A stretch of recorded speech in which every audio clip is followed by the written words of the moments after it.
We pray the prayer of the Senate. Guide, we beseech thee, Almighty God, members of the Senate, that they may wisely deliberate for the good of this country and for the glory of thy holy name. Amen.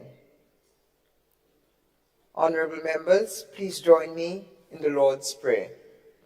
Our Father, who art in heaven, hallowed be thy name. Thy kingdom come, thy will be done, on earth as it is in heaven.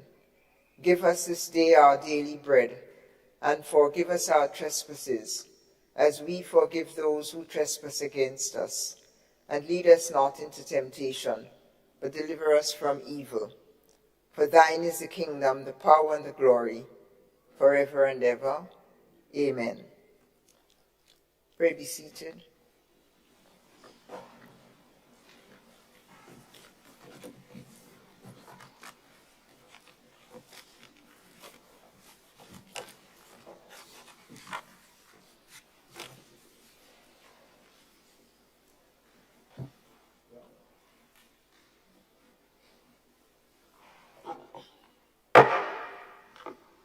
Senate is open.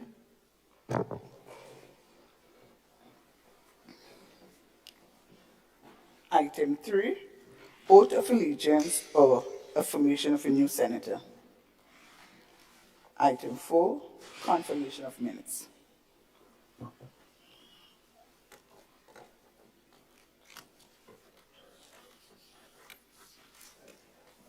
Good morning, colleagues, and I'm pleased to offer the floor to the Leader of Government Business, Senator Adrian Thomas. Thank you very much, Madam President, and good morning to my colleagues on the other side of the Senate and my fellow colleagues here. Madam President, I beg that the minutes of the proceedings of the sitting of the Senate held at Parliament Chamber, Mount Weldale, St. George, on Friday, May the 5th, 2023, at 9:30 a.m., be taken as read.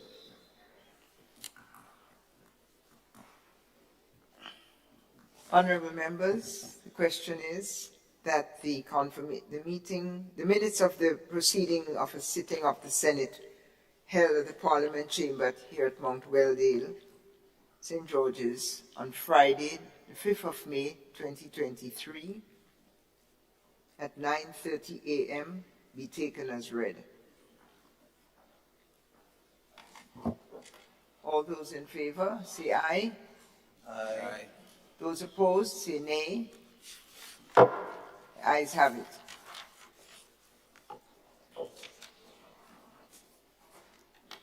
Leader of Government Business. Thank you, Madam President. Madam President, I beg that the minutes of the proceedings of the sitting of the Senate held at the Parliament Chamber, Mount Weldale, St. George, on Friday, May the 5th, 2023, at 9:30 a.m. be confirmed.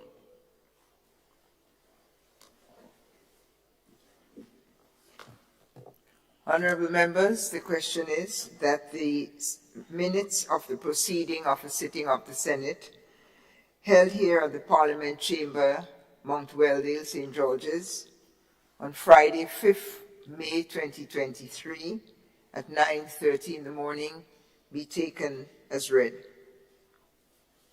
All those in favour say aye. Those opposed say nay. The ayes have it.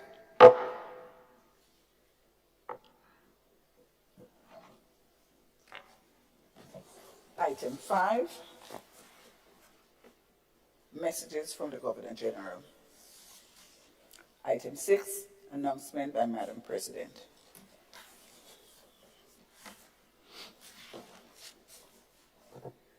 Colleagues, a wonderful good morning again.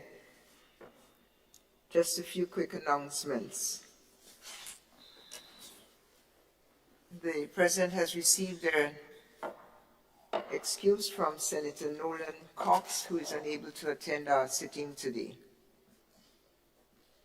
The President has received a notice from Senator Katusha Douglas, who is unable to attend our sitting today. The President has also received a notice from Senator Gloria Thomas, who is unable to attend our sitting today. We've also asked to excuse our colleague Senator Lewis for his duties in about an hour. If he leaves the chamber, it's no reflection on any of us, but a reflection on his call to duty elsewhere. May I quickly then report on two items that have occurred since our last sitting. One was a conversation held. It's actually an interesting conversation entitled Historic Opportunity, the role of Parliament in ending plastic pollution. And this was convened by Parliamericas, which is led by Canada, all the parliamentarians of the Americas. This meeting was held on Zoom on the 22nd of May to prepare for the meeting which was convened in Paris a few days later, looking at the development of a protocol or declaration on ending plastic pollution worldwide. And the conversation which drew parliamentarians and experts from as far as Chile, south and north up to Canada, and which the chair of the president of the Parliament of Grenada was asked to moderate, we looked at the value of the circular economy as a way of taking recycling into the economic realm. And the notion of designing the new economy was put on the table, to design it both with a combination of old and new. By way of integration, I could announce or mention that there was held here on the occasion of the 40th anniversary of the Eastern Caribbean Central Monetary Union, ECCU, had a session recently, just this past week, which looked also at the blue, the green, and the orange economies. And the idea was to form a new circular economy out of those. So the conversation of creating a new economy that is based on agriculture, on fisheries, on creatives, and in doing so, to recycle and to stop ocean pollution in particular, or pollution in general, is something that I report that parliaments are becoming engaged in, and certainly we in this parliament could take a look at it in the future. So this is on our parliamentary agenda at the regional level. The second and last report I'd like to give is that the first meeting for 2023 of the Grenada Women's Parliamentary Caucus, GWPC, was held. This is a caucus that has been in existence for many years, and our women, past and present, have been giving excellent service. It will seem to have been in abeyance a bit because of the passage of COVID, and but we've restarted. Even parliamentarians, women parliamentarians across the Caribbean region is aware of the grouping here in Grenada, and have given many accolades to it in the past. The first meeting, which occurred last Tuesday, attracted 10 members and 2 former presidents of the Senate, women presidents of the Senate, Sister Margaret Nichols and Sister Joan Purcell, and many others. The chair continues to be our very own Sister Clarice Kerwin Modeste, and she established 2 working groups of the caucus. You'll be hearing soon, because the activities of the Women's Parliamentary Caucus will involve all parliamentarians. Since then, we have been approached by the Spotlight Initiative, which is a United Nations and European Union collaboration for improving, particularly ending violence against women, but improving women's rights. And I believe that that organization has expressed an interest in legislative action with the caucus. So I wanted to report these developments to you. Thank you for your kind attention, and the documents, relevant documents concerning these two meetings will be circulated soon. Thank you. End of announcements. Except to remind us all, that we celebrated African Liberation Day on the 26th of May worldwide, including here in Grenada. Thank you. Item 7, ministerial statements.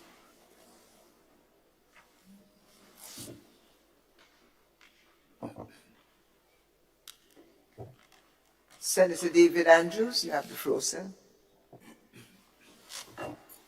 Thank you very much, Madam President. Good morning to all my colleagues in this honorable House, on the side before me and on this side, and all of you within the chamber, and indeed to all of our citizens throughout Grenada, Carriacou, and Petite Martinique, listening probably at home, and those following even in the diaspora. It's really and truly a privilege to be able to stand and to be able to speak with you, speak to your hearing today, and to report briefly on just two matters in relation to the education sector, which I am charged with the responsibility to lead. Madam President, the first of these matters that I'd want to raise to this honorable House is the impending visit of Dr. Randy Glean and a team of the university officials from universities in the United States and Canada. This is due to happen, I think, at the last sitting of the Senate. I did reference it, but we have started a week where this will become a reality. So Dr. Randy Glean and his team, they're due to arrive this week on the 8th. But more importantly, there are some in-house, there are some open in-person sessions that will be conducted with interested Grenadians, students who are interested in pursuing studies in the United States and Canada, in universities there. And these open face-to-face in-person sessions will be conducted to give information to interested Grenadian students about opportunities that exist in those universities in the United States, and I will list them shortly, and in Canada.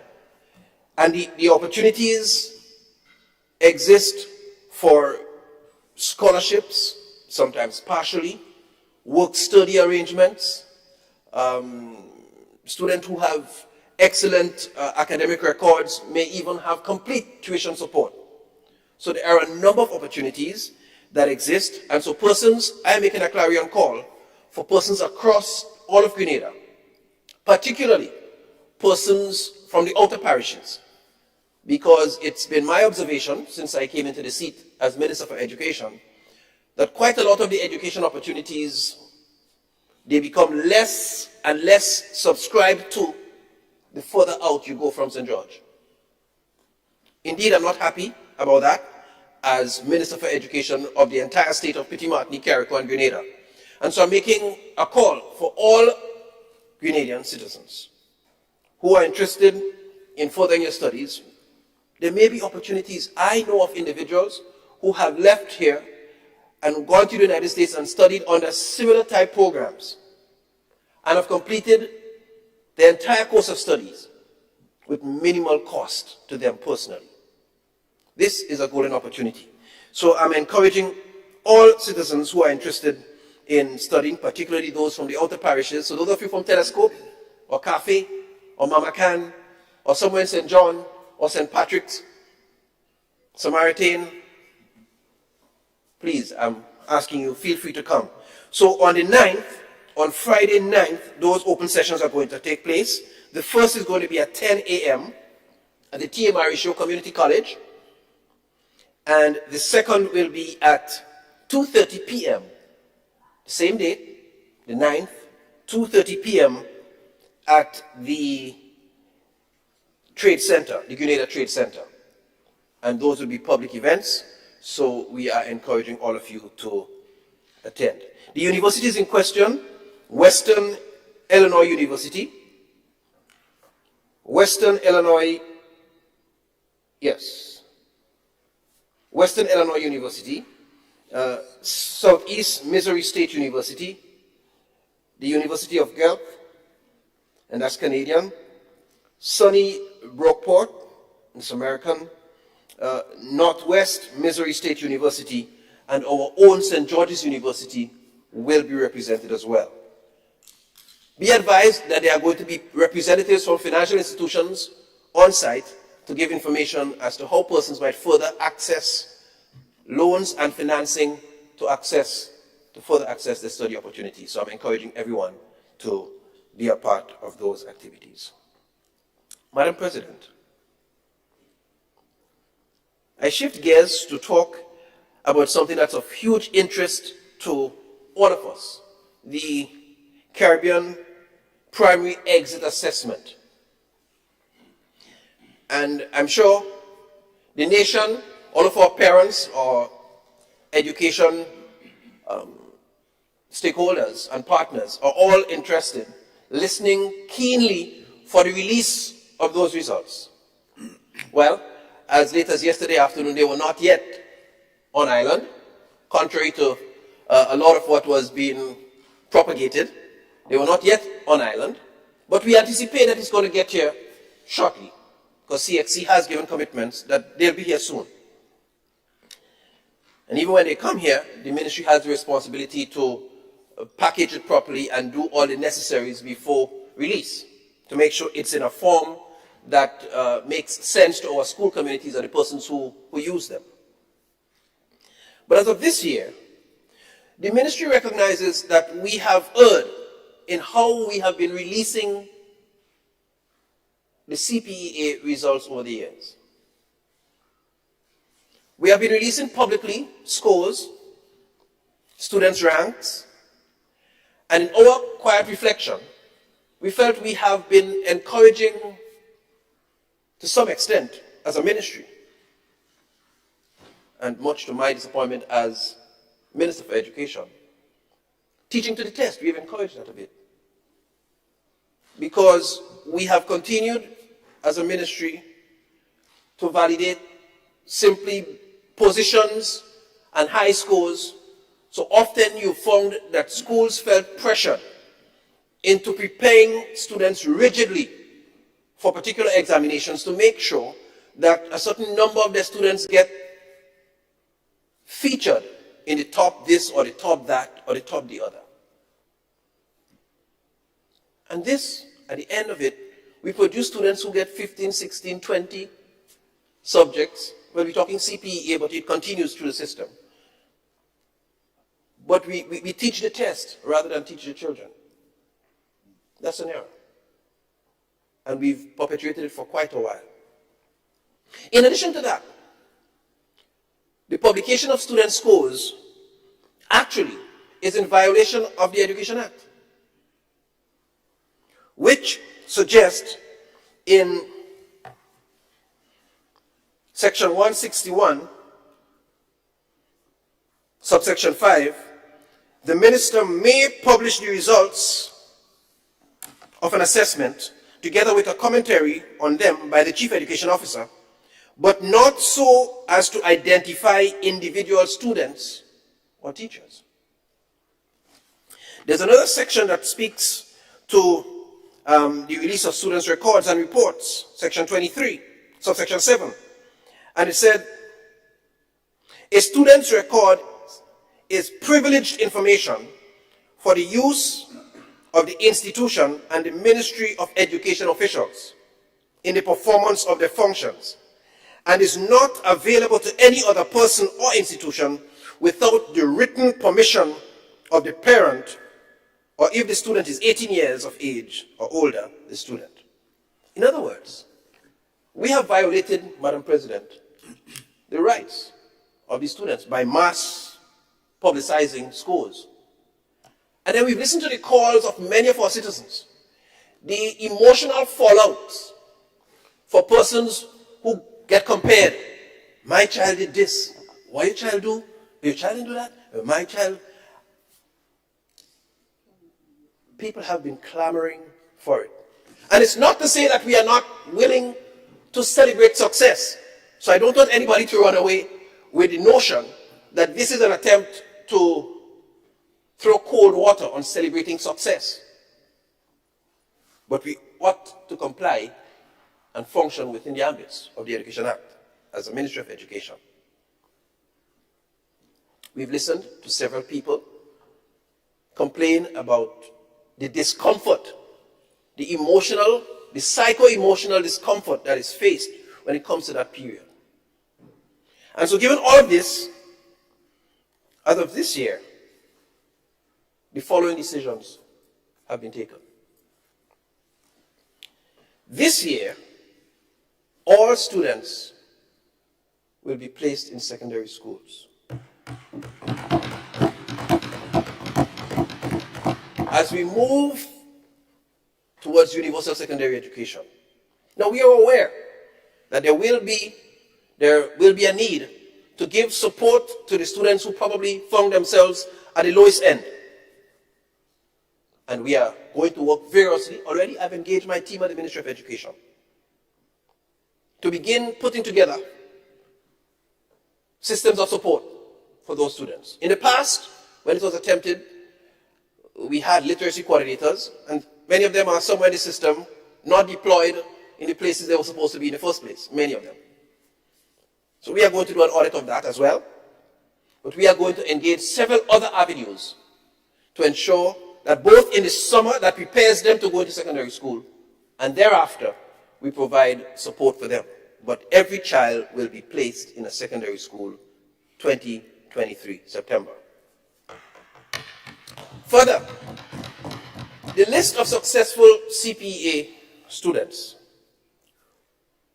will be published in alphabetical order.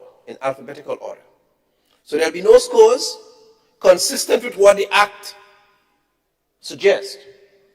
There'll be no scores and ranks published from the Ministry of Education, because we are going to operate in keeping with the provision of the Education Act. However, rest assured that the schools will receive scores for the students they sent up and ranking. So the schools will be able to do their own individual assessment, monitoring, to determine where they've gone wrong, what are the areas and avenues for upgrade, set benchmarks, and do the necessaries. They can do that, and the Act allows for that. The individuals will receive, as has been customary, individual performance cards from the Caribbean Examination Council. That has been the case. So each student receives, through the school, a card that details their performances in each of the tested areas, their strengths, the areas of weakness, and that will be available to the students, their parents, at the school. If for some reason there may be organizations that might want to sponsor students and might need some degree of private information, that can be had with written permission and consent from parents and the necessaries. We are prepared to facilitate that. So we're not just blocking everything out, but as a ministry, we are prepared to operate in that manner, right? Rest assured, this move is not just a move in isolation, Madam President. We are aware that a lot more needs to be done. We are aware the skills policy and framework and mapping that we set out, that too is being considered.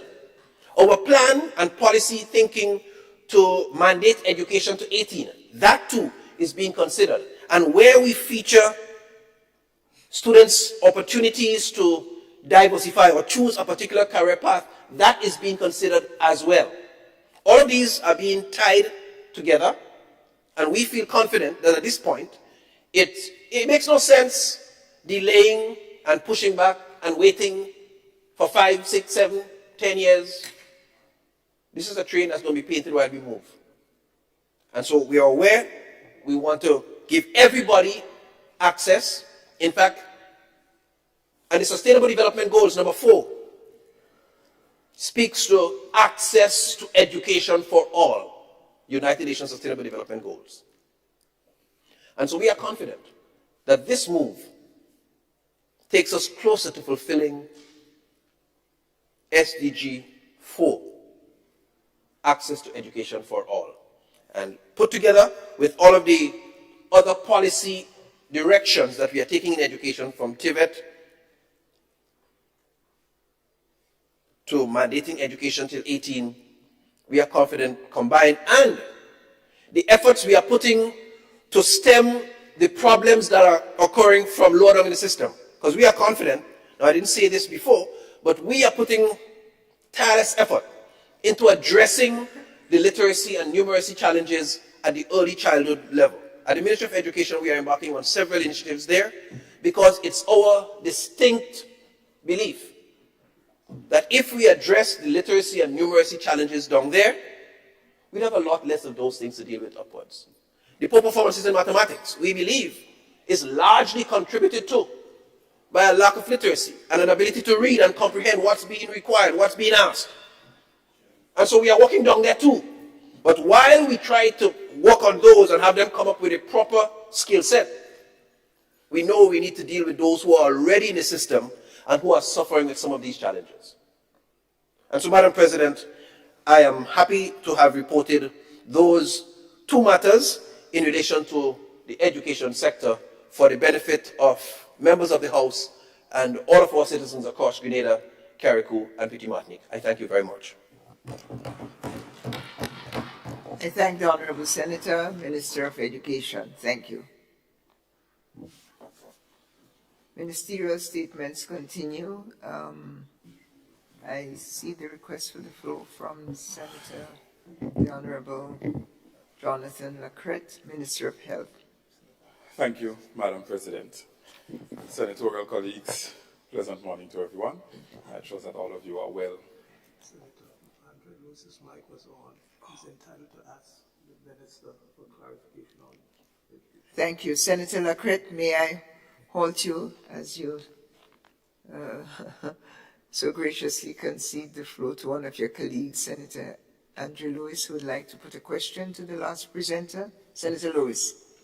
Thank you very much, Madam President, for affording me this opportunity, because within the next 10 or so minutes, I'll have to be absent for a while. Just a comment and a clarification from the Minister of Education, Senator Anjo.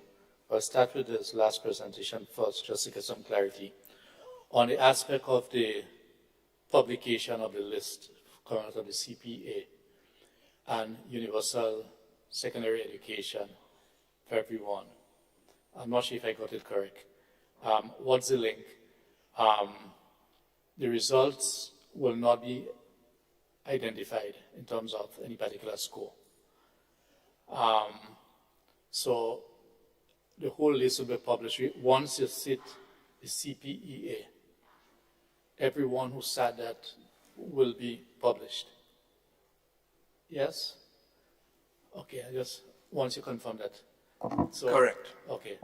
So it is not a case because in the traditional way, if you quote unquote failed, you would not have gone to secondary school. Now that everyone is going, you would not just be publishing the list of those who are successful, but of everyone.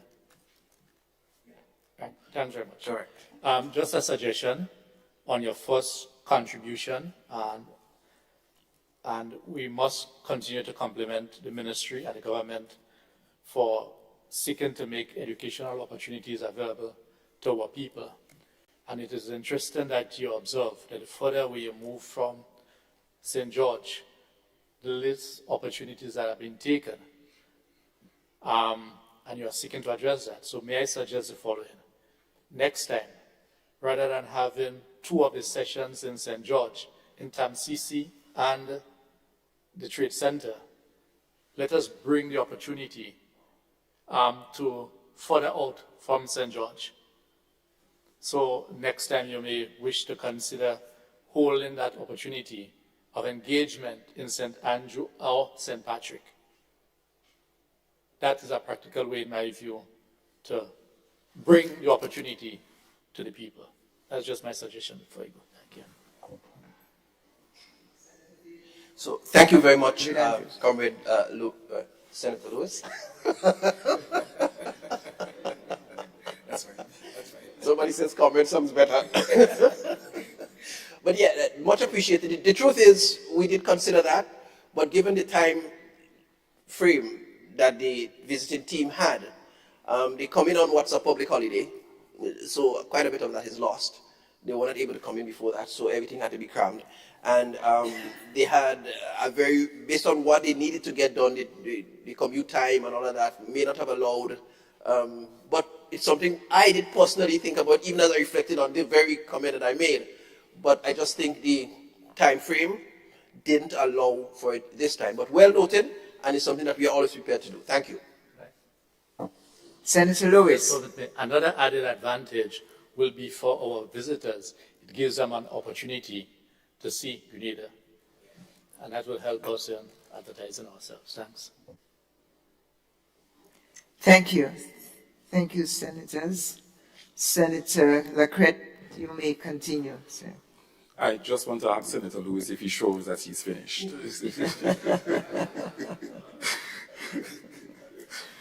Madam President, pharmaceutical companies, they boost and they drive the global economy. In 2022 alone, the global pharmaceutical industry, it was a $1.48 trillion industry. Huge, massive amount of money. They also drive the medical process as it relates to research and development, and in some regards, bettering the quality of life for all peoples across the entire globe.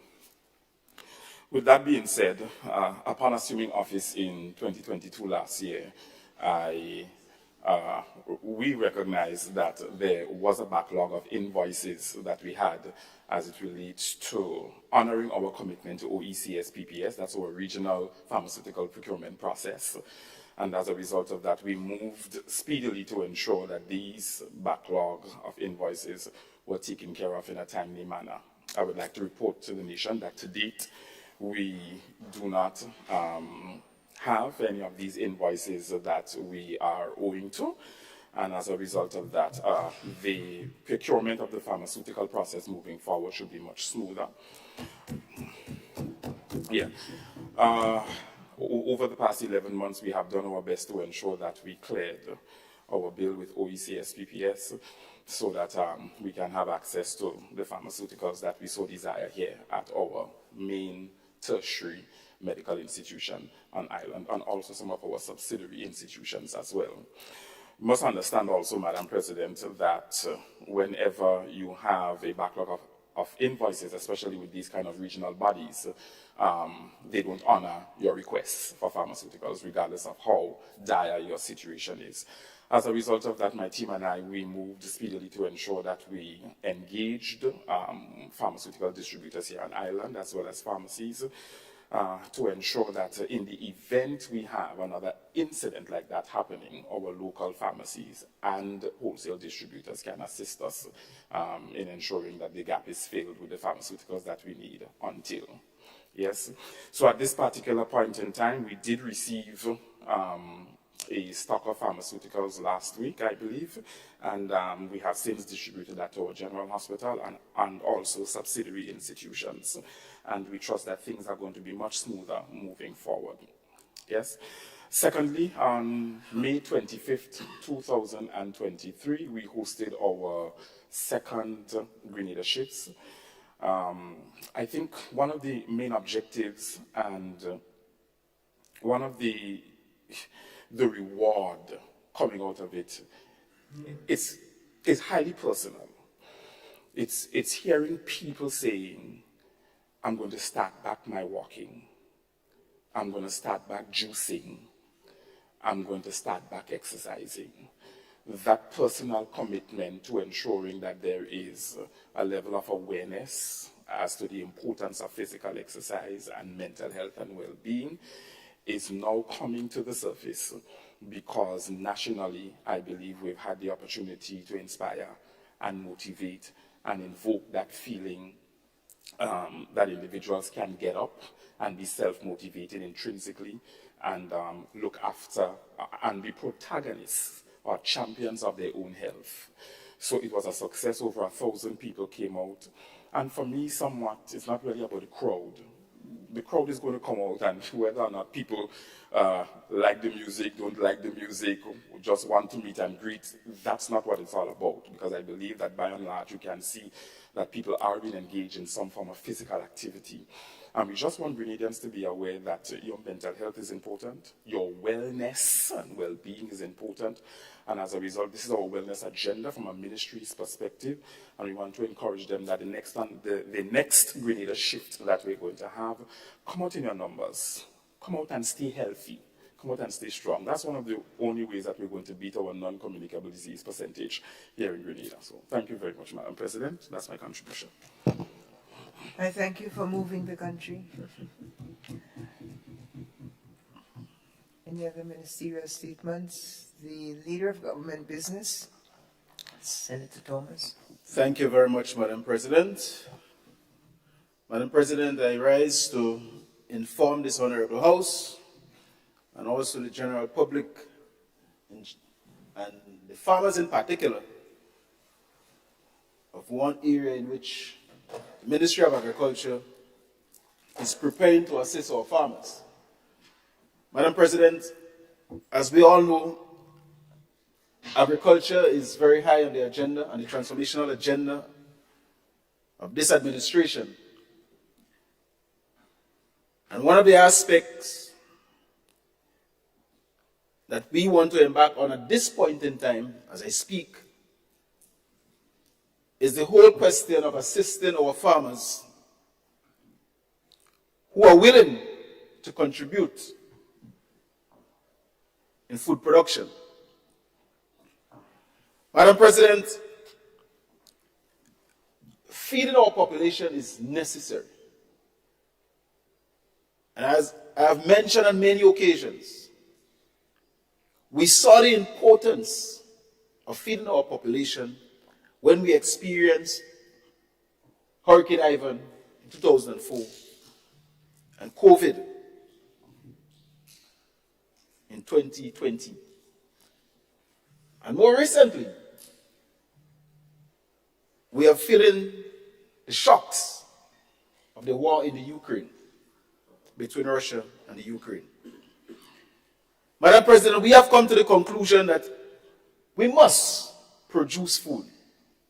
And therefore, the architects, as I like to refer to the farmers, of food production must be given a lending hand at some point in time.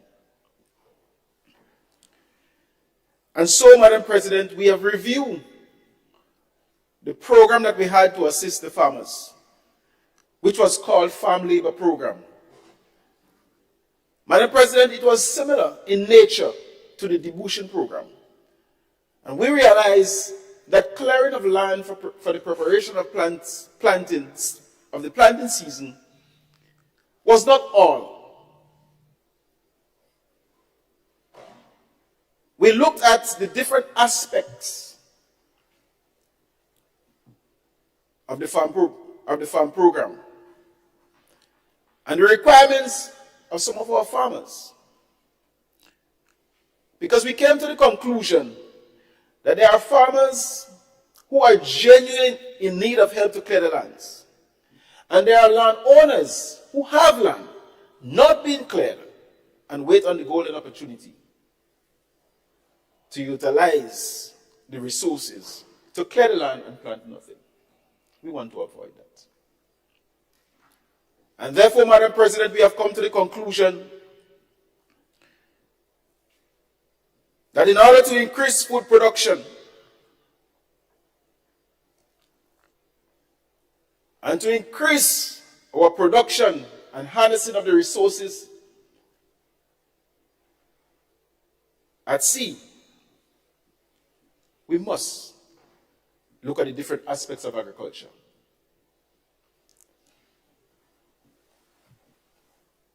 Madam President,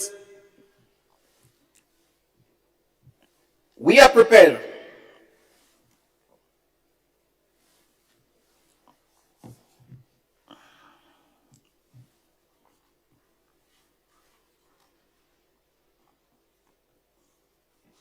Madam President, we are prepared to assist and upgrade the farming industry. And so we have established a new program for 2023 called ADAPT, the acronyms. Madam President, what it means? ADAP, Assistance for the Development of Agricultural Program. That's what it simply means. And what it entails, Madam President,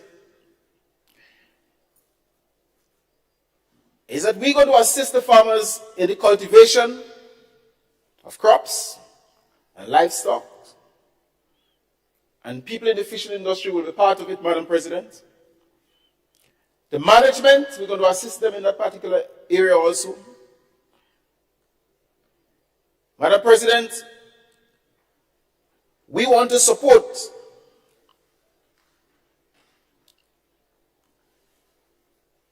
the farmers who are looking for planting material, the farmers who need assistance in finding fertilizers, the farmers who need assistance in pesticides, small equipment.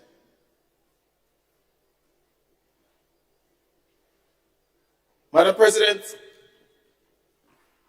and we are not, sometimes we bypass the people who in the back of the house have a little greenhouse or a little shade house doing seedlings.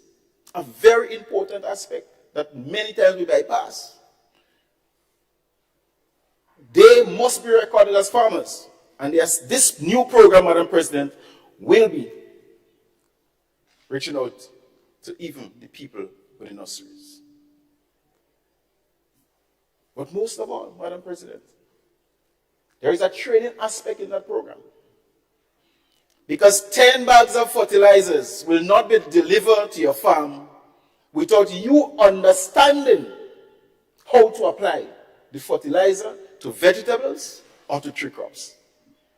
It's not a question of having 10 bags of free fertilizer, some people like to see, and just broadcasting it in the drains,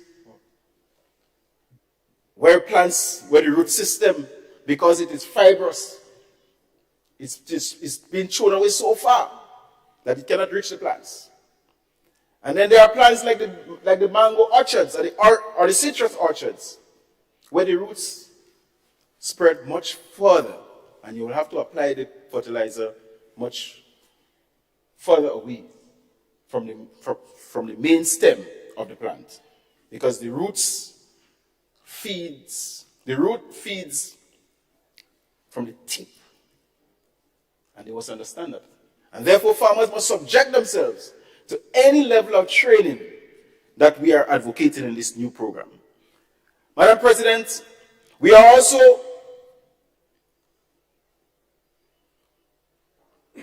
want to prioritize the crops that we are looking at. We cannot be shooting in the dark. And therefore, we are looking at, obviously,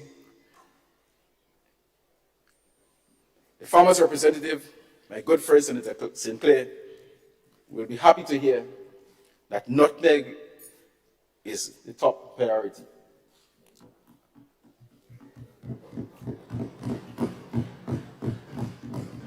And we always refer to nutmeg as the black gold. We are working with the senator, Madam President. We are happy we're working with the senator. And then in the last sitting, I refer to the cocoa as the brown gold. Another priority crop. And Madam President, this is not all. We have the green gold, the soursop, another priority crop. Top the table now.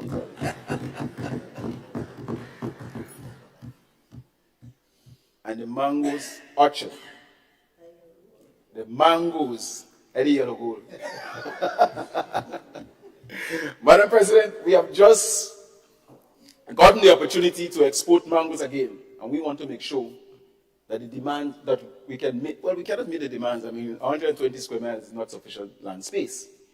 But I'm telling you, Madam President, the market outside there is looking good. And therefore, we want to encourage the farmers who have mango orchard to revitalize, rejuvenate the plants, and so that we can be part and parcel of this new venture. Citrus, coconuts, root crops, and tubers, which include white potatoes, Madam President, corn and peas, bananas and plantain, pawpaw, passion fruit, pineapples, and the vegetable farmers will not be left out, Madam President. On the question of livestock and poultry enterprises, we also have small ruminants. We want to encourage the production of pigs, cattle, and rabbits in the livestock department. And when coming to the blue economy, Madam President, the fisher folk would not be left out. They play a very, very important role. And without having to instruct, or without the government coming forward with any initiative, Madam President, young farmers, young men in this country have taken it up on their own to get themselves involved in the cultivation of sea moss. Madam President, this is a very important initiative. And if these young men have the will to get themselves involved in sea moss cultivation, then the political will and government will, at this point in time, this administration will not shy away from lending a hand to these young people. So definitely, we'll be reaching out to the sea moss cultivation. Madam President, two areas that we take for granted, and the honest truth as a Grenadian, I feel a little embarrassed that over the years we have not been able to capitalize on honey production and horticulture in this country. Madam President, year after year, we go to England and we capture gold. But we are not able to come back home and increase the production so that instead of this, the people in Europe seeing Grenada once a year, they should be seeing Grenada on a daily basis with flowers in their face. Madam President, we have the potential, and this is a sector that we want to encourage people to get involved in because the government will assist them in that particular area. But the honey production, Madam President, I also want to inform this House that we have captured gold in England already with honey production. My colleagues in the Caribbean, they are hungry for Grenada honey. I mean, the word itself indicates that it's sweet. But I want to tell the House, Madam President, it's real sweet. And people want it. People need Grenada honey. And therefore, we want to encourage the bee farmers to increase production, build their hives, and process the honey so that the people in the Caribbean, in the region and internationally, can enjoy the sweet honey from Grenada. So, Madam President, in a nutshell, as I summarize, labor support will be part of this project. Material support, technical assistance, and I want to spend 1 minute on emphasizing the importance of the people getting help to cooperate with the Ministry of Agriculture. Because we want to know that when government give assistance, we can say, I can come back in this House and say, production increased by X amount. We want the data. So we want the farmers to cooperate with us. Record, do your recordings. When I ask you how many bags of fertilizer you use for your 5 acres of cocoa, farmers must be able to tell the ministry that. Share your data. and give us the right information so we may be able to assist you. When any one of us go to the doctor, sometimes we see things, we may have to spill our guts and inform him because he wants to make decisions so he can help you. And therefore, it is important that these farmers cooperate with the extension officers to provide the ministry with the necessary data so we can assist. And last but not least, Madam President, the question of training. People have to subject themselves to training.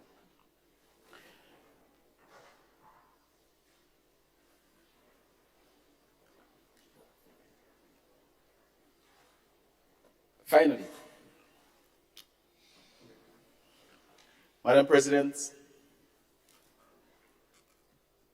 we have to define sometimes a farmer. Because we do not want to get ourselves trapped in people who are just hearing about the program this morning and looking for the opportunity to be part of it. At this point in time, Madam President, we want to dedicate this assistance program to the active farmers. We have more programs coming on stream where the people who want to baptize in the farming business, in the agricultural sector, in being active farmers, we are looking, Madam President, the time will come when we'll be able to accommodate them. But at this point in time, we really and truly want to involve the active farmers and organizations and cooperatives in this very important program. I thank you.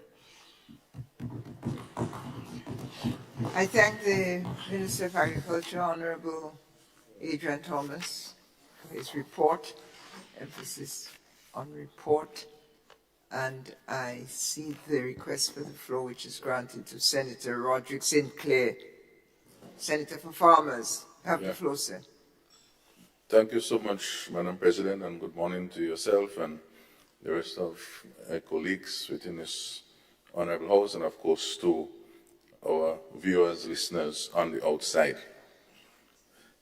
I must say, as I said in our last sitting, how happy I am for us to be having the ministerial statements and updates, not only for ourselves, but for our various constituents on the outside, knowing key issues that are happening.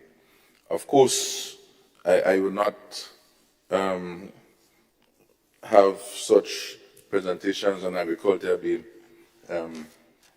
made and not make some comment, queries, clarifications, and commendations.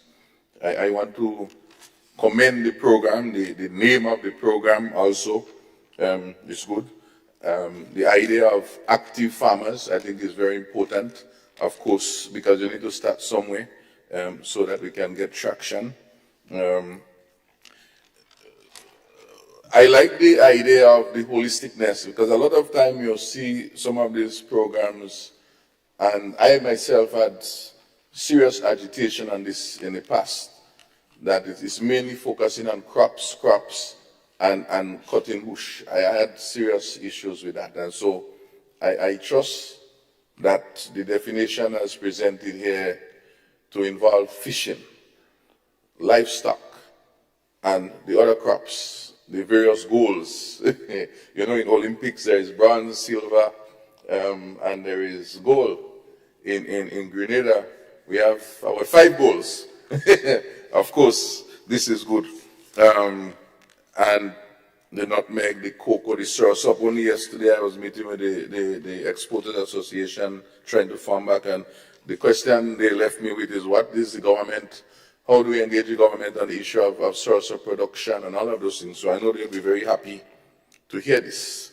The issue of training and record keeping, to me, should be a must to be receiving support under these mechanisms. I fully support the training for those things, because that is the only way we can have proper application, and record keeping, and of course some sort of digital form for data. I trust that that might be considered Downstream, the issue of empowering the cooperatives and the different groupings that are already existing.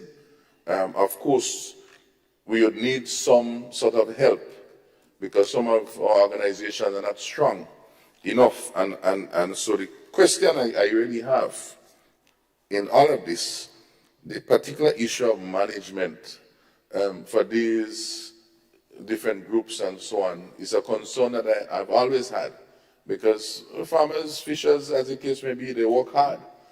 But when it comes to the management, by that time they're tired in the evening, sometimes they don't have the skill set that is required.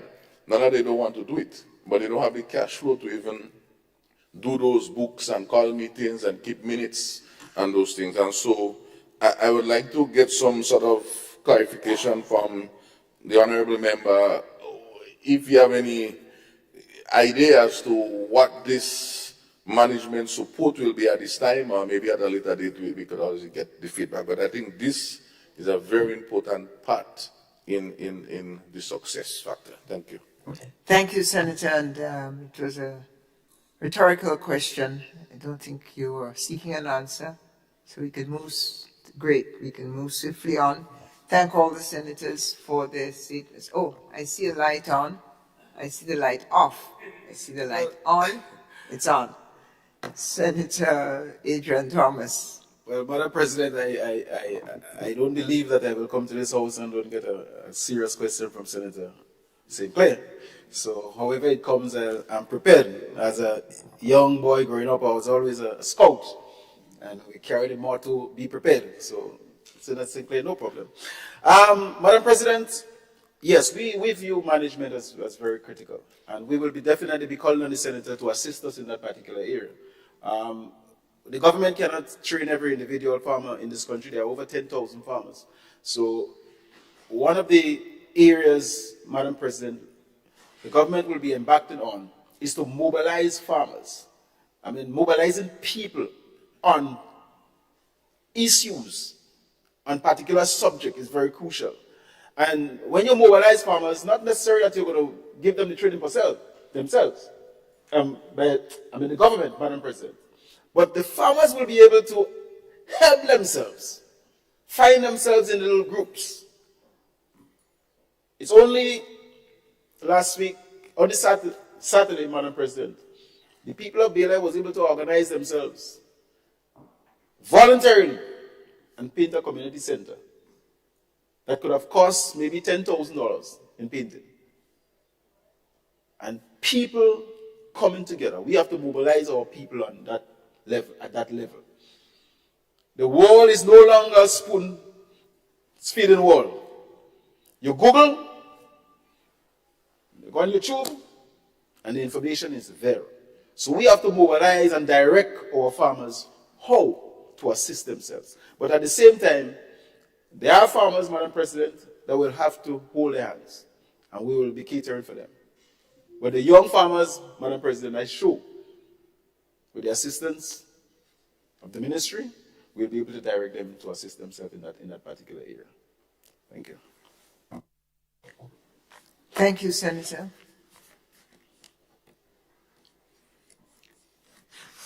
I believe this ends the senatorial ministerial statements. Thank you. We move on.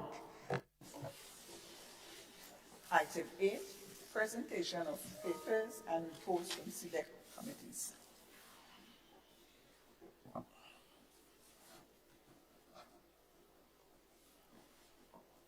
Senator Adrian Thomas, the Leader of Government Business in the Senate. Thank you, Madam President. I rise to present the following papers and reports from selected committees. 1, Grenada Council for Technical and Vocational Education and Training, National Training Agencies, 2021 Annual Report. Number 2, Housing Authority of Grenada Financial Audit for the year ended 31st December 2018. Number 3, Housing Authority of Grenada Financial Audit for the year ended 31st of December 2019. Number 4, Housing Authority of Grenada financial audit for the year ended 31st December 2020. And number 5, Housing Authority of Grenada financial audit for the year ended 31st of December 2021. Thank you.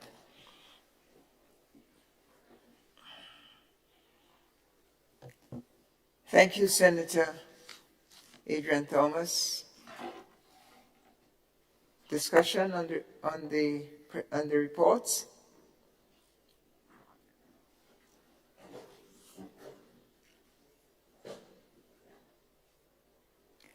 I think then, Senator Rahman, thank you. And welcome back. I think you have been traveling far and wide. Thank you, Madam President. Thank you. Pleasant good morning to you and to my fellow Senate colleagues, to your staff, the staff of Parliament, and our listeners home and abroad. Begin in the name of God Almighty, our Creator and Sustainer. Just a comment on the Housing Authority. Generally, I am not an accountant, but any business that has to function with accurate and timely reporting. And so you know what your position is, and the faster you get that reporting, the faster you can make the changes to make sure that the business does not continue to lose money, and that you turn around and you change your procedures and you continue to strive to improve. Looking at these financials, there are a few things that I have noticed that I would like to mention. I have noticed that the income is relatively small. Total income in 2021 was 2.2 million. Relative to the assets of the Housing Authority, it is small. And relative to the budgetary support received from government in the millions of dollars over the years. For 2020 alone, the authority, for example, collected $19 million from government, in addition to $500,000 in COVID support for 2020. It clearly is not and has not translated that into growth. I do note, however, that they have $7.2 million in land, which is a good thing, but not nearly as much as it should be given the generous support received from government. In addition, I noticed that there is an investment property, an apartment building, but I don't see where the income from that investment is. And I would like to know what is the status of that property, the financials. In 2020, under trade and another thing that I've noticed is in 2020, under trade and other receivables, there was a soft loan to debtors in the amount of 2.7 million. In 2021, it's no longer there. Perhaps the debtors would have paid that sum in full, maybe, that'd be nice. But 2.7 million, I'd like to get some clarity on that as to how is that accounted for. Under income, last point under the financials. Under income, I also know that for the sale of concrete products, which is part of the core business, blocks. And as an aside, the thought came to my mind that is a statutory body engaged in the production of blocks. And Gravel and Concrete is also a statutory body engaged in the production of blocks. And one has greater economies of scale. The question is, why have two? Just a thought. So under income, I also noticed that unless it is a production issue, I've noticed that many times, only this week I had a businessman tell me that he was looking for 6-inch blocks and had a difficult time getting 6-inch blocks. It's a good sign of growth for the economy, actually. But it means that production of blocks has to be ramped up. I believe he did get it at the Housing Authority. So under income, I also note that for the sale of concrete products, it is listed as a sale of concrete products. and that was 327,000. But when it came to houses, they didn't say sale of houses. It said disposal of houses. And I wanted to know why they use the word disposal, as if you're selling off an asset as a one-time thing, disposal of an asset, rather than sale of a house. Because I believe that the housing authority is in the sale of houses as part of their business model, that they build and sell houses. So I was wondering why the difference in terms of the recording, one as sales of concrete products and the other as disposal. So these are just some brief comments that I've noticed from the financials tabled. Thank you. Thank you, Senator Rahman. Any other questions? We would therefore propose that the Minister of Housing take on board these questions for answering in the future. Yes? And I want to encourage all members to study report and have this kind of investigatory, rigorous review and questioning on the functioning of the state apparatus. That is our fiduciary responsibility here in the Senate, and encouraging us to be engaged with it. Thank you. Senator Honorable Adrian Thomas. Yes, Madam President. Madam President, the House will realize that the reports are from 2018 up to 2021. Madam President, I really want to pledge to the Senate and to the Grenadian people that we'll try our very best to avoid these things from happening. Actually, these reports should have been submitted and presented a very long time ago. And I really want to commend my colleague on the other side for raising those questions, and I will definitely seek the answers as soon as possible so that I can furnish you with the important information. Thank you. Thank you, and therefore, in that vein, we look forward to the 2022 report. Definitely. Thank you. Thank you, Senator. Item 8, petitions. Item 9, petitions. Item 10, government notices. Item 11, unofficial notices. Item 12, questions.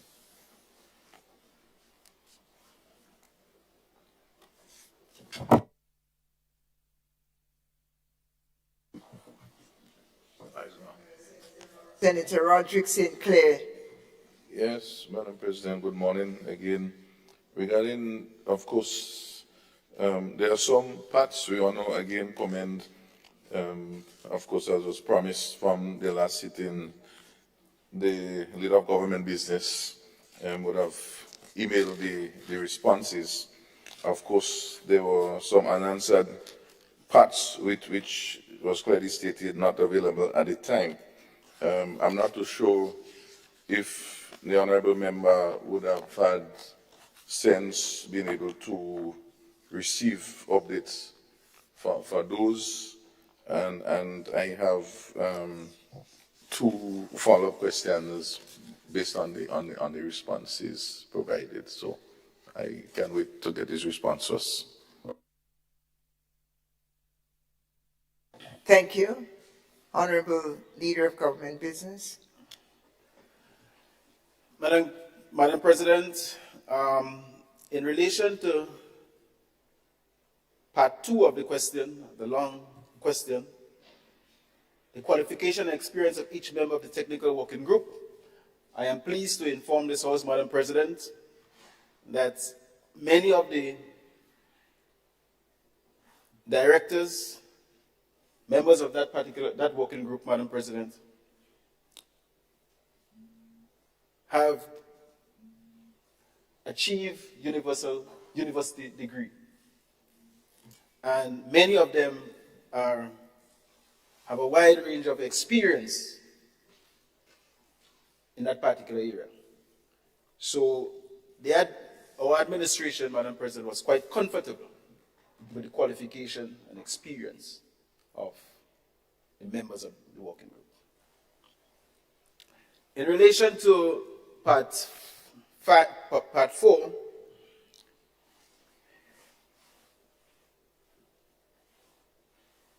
the criteria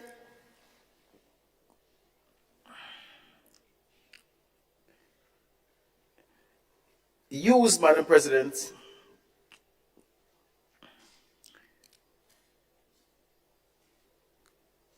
to select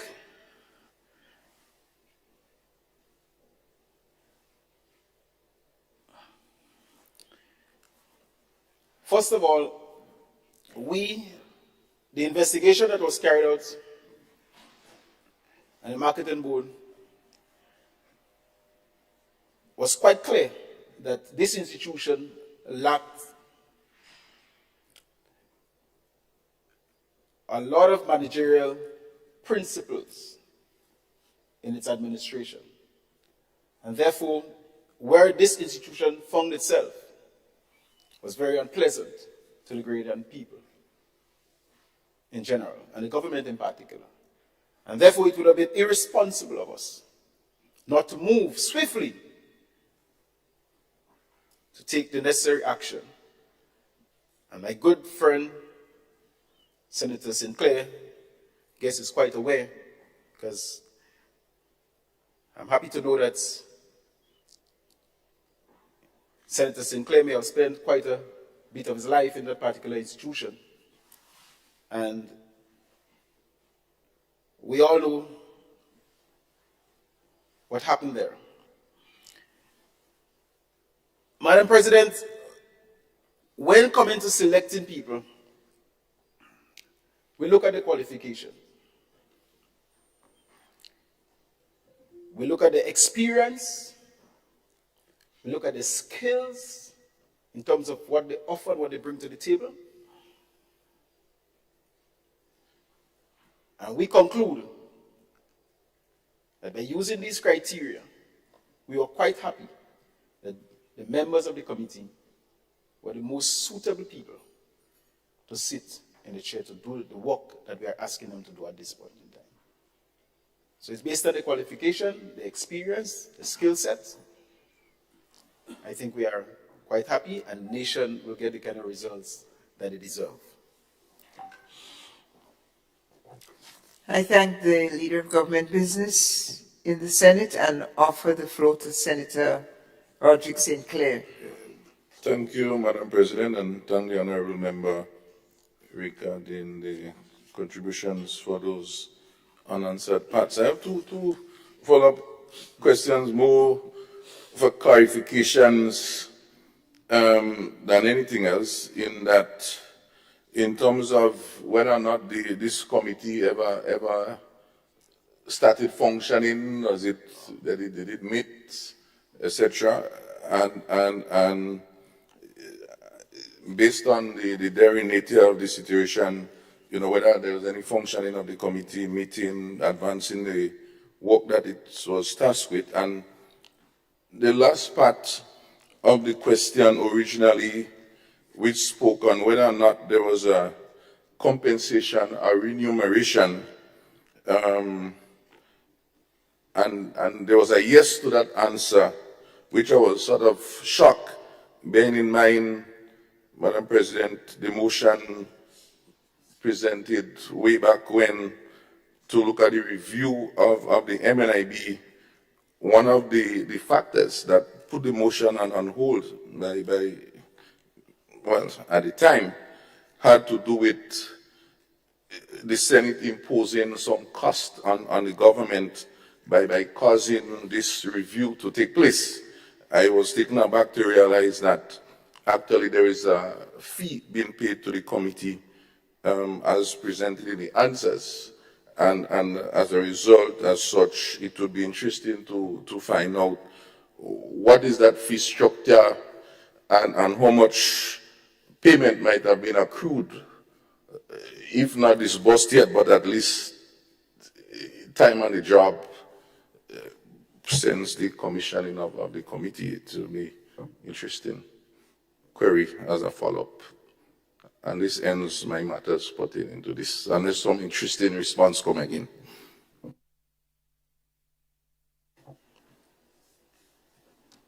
Thank you for your question, Senator Sinclair, and I offer the floor to Senator Adrian Thomas. Madam President, sometimes we have to ask the relevant question if we want the relevant answers. The question that the senator is asking on article number 2, whether the government, whether there is a remuneration in regards to the committee. The answer is yes. Well, Madam President, this is not a question that what is being asked this morning is not a question for clarification, because I think what I have presented here, Madam President, is a clear-cut answer.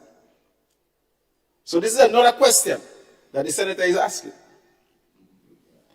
Madam President, the question on whether the committee is functioning this morning? Yes, Senator. Thank you.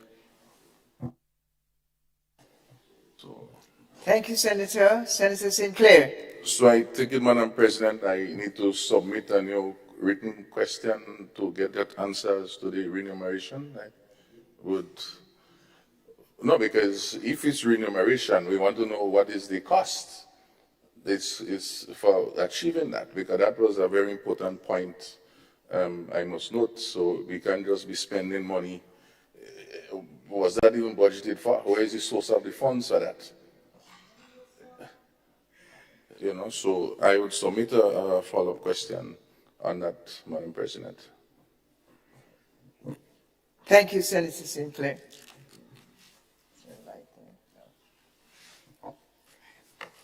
Thank you. Item 13, personal explanations. Item 14, motions. Item 15, bills.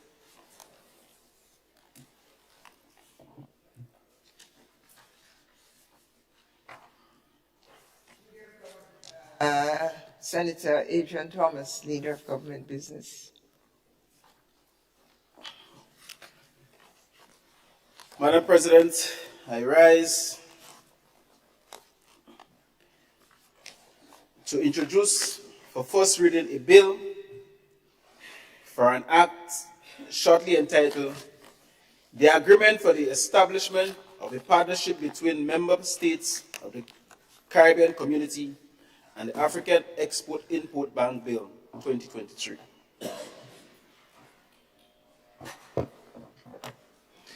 A bill for an act shortly entitled Agreement for the Establishment of a Partnership between Member States of the Caribbean Community and the African Export-Import Bank Bill 2023. Senator Adrian Thomas. Madam President, I beg to move that the relevant standing orders of the Senate be suspended to enable the bill to be taken through all the stages at this sitting.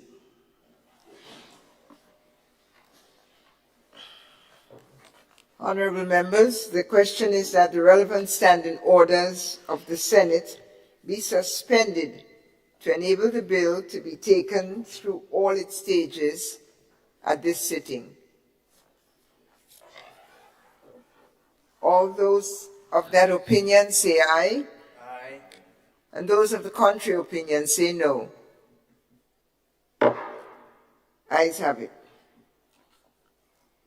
Senator Adrian Thomas. Madam President, I beg to move that the second reading of the bill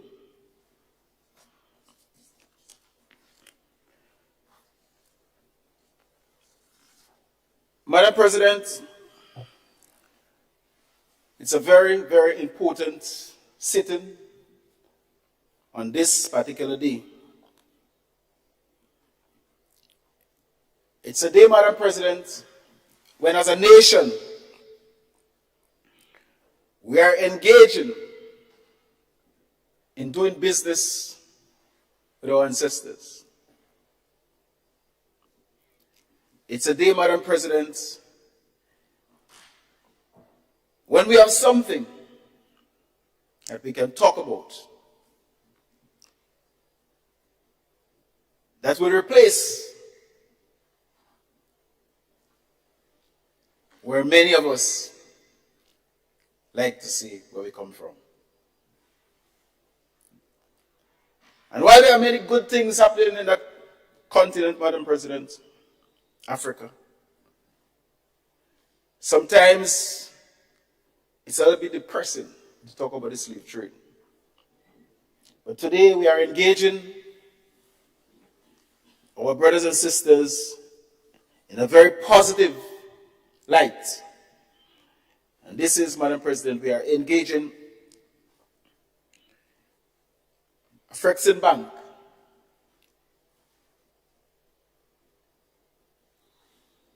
in dealing with our brothers and sisters, not only in Grenada, but in CARICOM.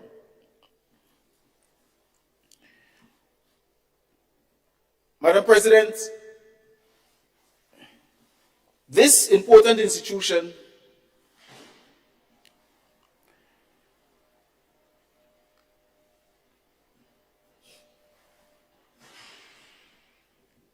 was able to reach out to our CARICOM friends. And we were able to sign an agreement with them in Barbados in an official way on the 1st of September 2022. Madam President, the engagement establishes a framework for cooperation between the African Export-Import Bank and CARICOM to strengthen trade and investment, link between Africa and the CARICOM member states. The aim, Madam President, is to facilitate cooperation and mutual support, as well as help with the promotion and financing of trade between the two regions.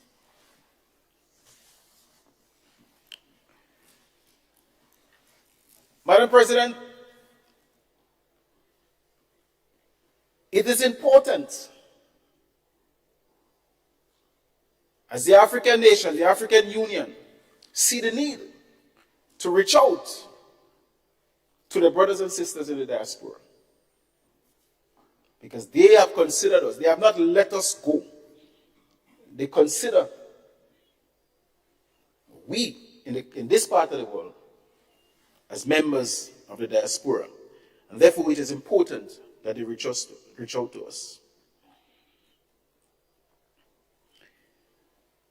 Overall, Madam President, the agreement provides a framework for fostering closer ties between Grenada and Africa and offers significant opportunities for expanding trade and investment. Madam President, the key areas that they will be focusing on, the area of tourism and hospitality, education services, agriculture and agribusinesses, renewable energy and climate change, ICT, and culture and the creative economy. Those are areas, Madam President, that Grenada is embarking on to build a new economy that we are talking about. And therefore, any financial assistance, any financial institution that is willing to work with us, we welcome. And we are happy to move away from the traditional financial institution that has been working with us maybe for centuries, and we're still back in time. So nothing wrong, Madam President, in trying something new. And we are happy to be part and parcel, joining our brothers and sisters. In recent times, Madam President, while the initial signing among CARICOM members was done by 7 of our islands. And I like to refer to the islands as the big ocean states. In recent times, Guyana and the Bahamas have done likewise, joining Antigua and Bermuda, Barbados, Dominica, St. Kitts and Nevis, St. Lucia, St. Vincent and the Grenadines, and Suriname.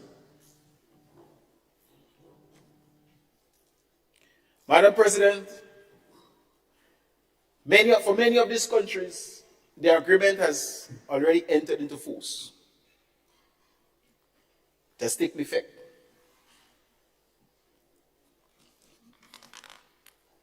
And we are not here to vex with anybody for not grabbing the opportunity earlier.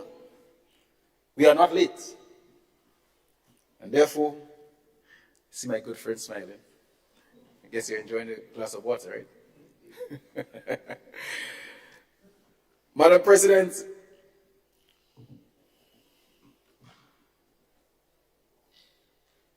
by coming to Parliament today, it's a golden opportunity for we to support this very important bill.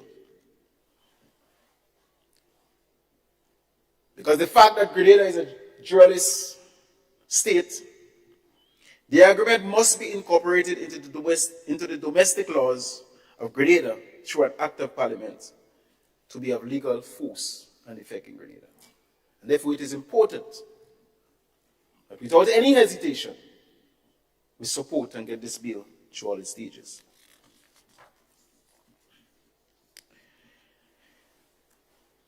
Accordingly, Madam President, the agreement for the establishment of a partnership between member states of the Caribbean Community, CARICOM, and the African Export-Import Bank Bill 2023, it seeks to incorporate the agreement into the laws of Grenada by giving it legal force and effect. And it contains, Madam President, 5 clauses and one schedule. Madam President, Clause 1 of the bill seeks to provide for the short title of the Act, which this is bill. Clause 2, Madam President, provides for the interpretation provisions and includes the definition of terms used throughout the Act, such as agreement, article, and minister. Clause 3, Madam President, provides for the agreement as set out in the schedule to the Act to have the force of law domestically within the state of Grenada. Clause 4, Madam President, provides for supplementary agreement entered into between the parties to the agreement to be reflected in the schedule to the Act by order published in the Gazette. Number 5, empowers the minister to make regulations to give effect to the provisions of the agreement and the Act. This will allow the minister to provide for technical or procedural details necessary for the implementation of the agreement. And the schedule sets out the contents of the agreement. Madam President, this, in a nutshell, is enough justification for supporting such an important bill. But Madam President, before I conclude, I just want to highlight a few aspects of the agreement, which I think is very, very important. As I said in my opening statement, we signed on last year as a CARICOM state, CARICOM nation. And this is not an institution that just came up in a flash. I think the went way back since 1993. And it's very important to note that, because so many financial institutions, especially on the internet these days, you get carried away. But I think this institution is a reputable one, and is one we can trust.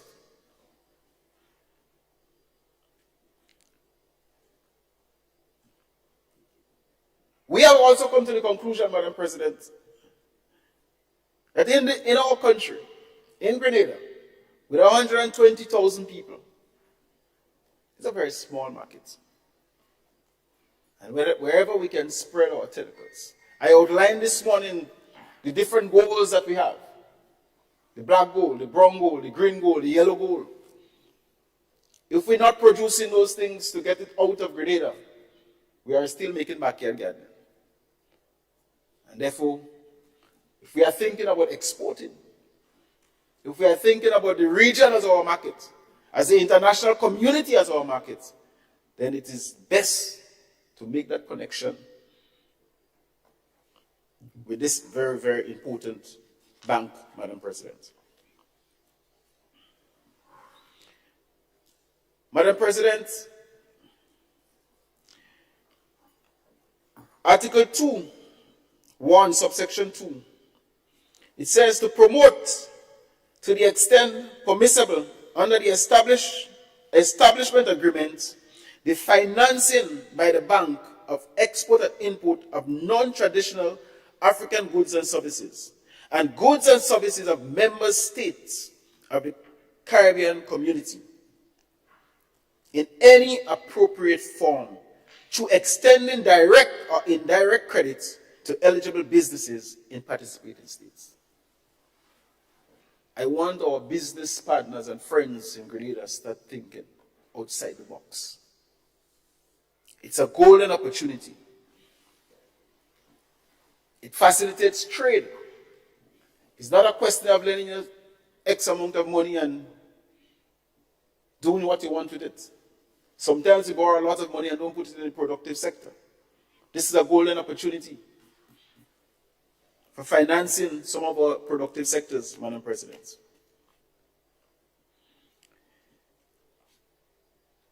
Madam President,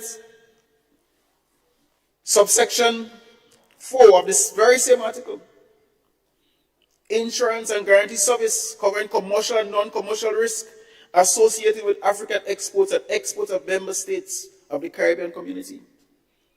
This is not a two-way business. It's not a one-way business. Because too many times, Madam President, in our traditional way of doing business, a lot of containers come down to Grenada filled, and they're going back empty.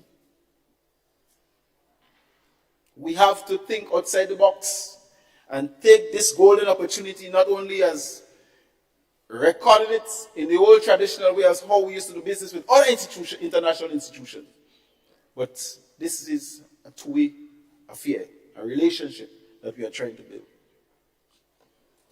Madam President, Article 2, Section 1, subsection 6, to facilitate the carrying out of market research and the provision of any auxiliary services aimed at expanding the international trade of African countries and member states of CARICOM. Market research. Only recently I had the opportunity to sit down with the ambassador from Palestine, and she indicated to me, Minister, I paid $12 for 4 seeds of nutmeg. 4. Take note of that, Senator. We sell 25 EC for 60 seeds, Madam and Mr. Senator Sinclair. How about that? 60s and 80s? About 25 US for 60 to 80 seeds. That's the kind of figures we on presently. But it's selling outside there for 12 US for 4 seeds, so 25 US for 4 seeds. We have a task in front of us. And this is a golden opportunity for us to explore new markets where we can get value for money.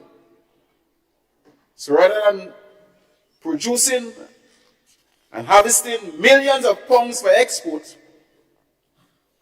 and not producing the millionaires that we dream of, we want the millionaires to be produced here too.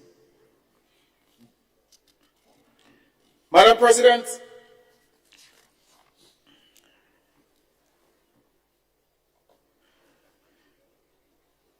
this is an institution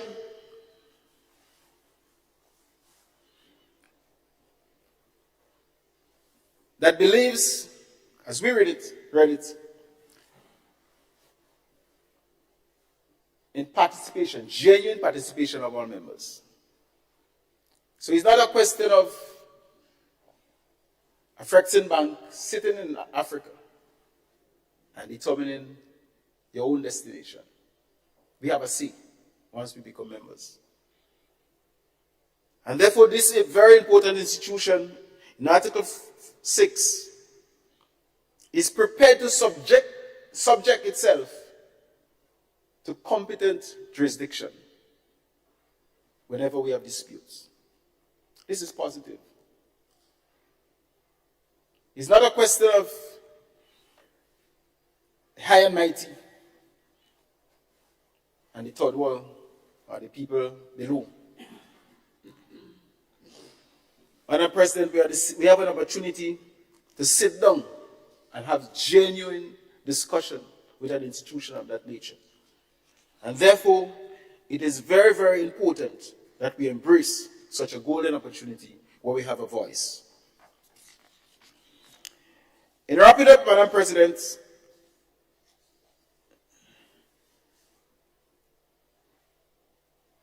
I want to make the point, just to re-emphasize the last one I was making.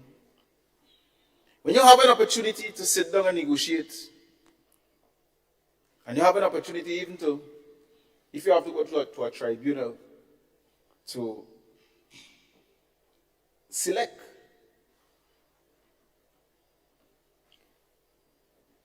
one of the members for the tribunal, that this is positive. And at the same time, if you have to go to the International Center for Settlement of Investment Disputes, you have an opportunity also. Madam President, I call on every member of this House to support this important bill. By doing so, we will be able, as leaders, to guide our people, to guide them in the right direction that makes sense.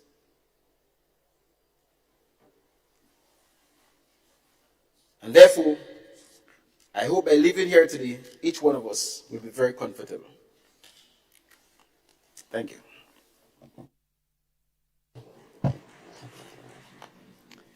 I thank the Leader of Government Business in the Senate for his presentation. And honorable members, the question is that the bill be read a second time. All those who are of that opinion, no. Debate. Senator Neelan Franklin. You have the floor, sir. Thank you very much, Madam President. I would like to start off by saying good morning to my colleagues in the House. Good morning to you and the staff of the Parliament, and good morning to the listening and viewing public. Madam President, I rise this morning to share some brief comments on the bill as presented. The Honourable Leader of Government Business was excited about presenting the bill, and I understand the rationale why. Madam President, as a citizen of Grenada, as an individual whose ancestors are largely that of African descent, I have at this time no serious or major opposition to this bill. Madam President, I think that this is the ushering in of a new age, not just for Grenada, but for the region, for the establishment of official ties in that sense with our ancestral continent, so to speak. From listening to our sister countries in the region, Barbados, St. Kitts, St. Lucia, and so on, and their leaders' rationale for the support of this agreement, I have to give commendation where it's due for the move by Grenada in that direction. Madam President, for my assessment of this initiative, this agreement, I can say confidently that the agreement allows for the prospect of improvement in investments and development in tourism, renewable energy, ICT, agriculture, and the leader of government business explained a number of different areas. It also allows for the potential to establish new diplomatic relations with countries on the continent and the strengthening of existing relations with countries there. Additionally, I would like to make these two recommendations to the government. Specifically, while this is a good initiative, it's generally seen as a good initiative, I would like to urge on the side of caution as relates to the terms and conditions for agreements in terms of loans and so on, for developmental reasons in our own country. Secondly, one concern that has been raised in the public is that of Article 11, the personal immunities, privileges, and exemptions, and I hope that the Attorney General can give some clarity as to the scope of that article and whatever agreements may come from there. And that is largely so to allow for some level of comfort amongst our citizens that our investments or investments made through the bank into Grenada is not one that may be detrimental in any way to us as a country and hinder our ability to move in a particular direction, Madam President. And here ends my comments on this bill. I do support. I thank you, Senator Neelan Franklin. Senator Rahman, you have the floor, sir. Thank you, Madam President. I also rise to give support to this bill. I think it is, when we look at our history in the Caribbean, and we look at the fact that when most of the people of the Caribbean came to the Caribbean, they came directly across the Caribbean Sea. But even today, when we have to travel to Africa, we have to go all the way up north, perhaps to the UK or Europe, in order to come back down.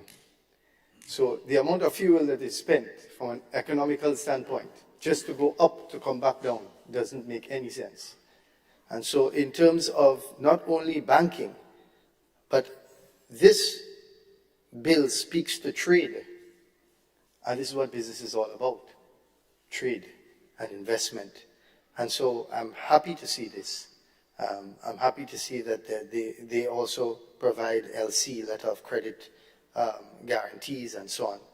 And so I would like to explore further in detail what exact facilities that the bank offer and what businesses in the regions have already taken advantage of their products, so that we can look at those in Grenada and see what would apply to us, what would be best for us. But the African continent as a whole, in terms of numbers and in terms of opportunity, I mean, that is beyond our thinking for a small island like Grenada. And we do have very high quality products in terms of our cocoa. Africa produces a lot of cocoa as well. But someone mentioned to me that they traveled to visit an international buyer of cocoa. Some time ago, I was having a chat with a businessman. And he went into this room where in this large warehouse, there was a lot of cocoa being stored. And then the proprietor, the owner, or the manager of the warehouse took him into a separate room. And in that separate room, he said, this is where we have the high quality stuff, good stuff. And that's where Grenada's cocoa was kept. So we really do have good quality. It is well known on the international market, our honey as well. One of the advantages of having such diverse flora and fauna is that it has an effect on the taste of our honey and the quality of our honey. And so if we can market, if we can ramp up production, the issue for us is production. And the issue for us is packaging. And if we can, because no one cottage industry can supply adequately, consistently.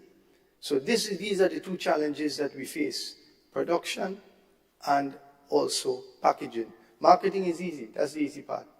So I'm really happy to see this step in the right direction, and I hope that other things will follow, such as travel, etc., and a greater connection between our peoples. Thank you. I thank you, Senator Rahman.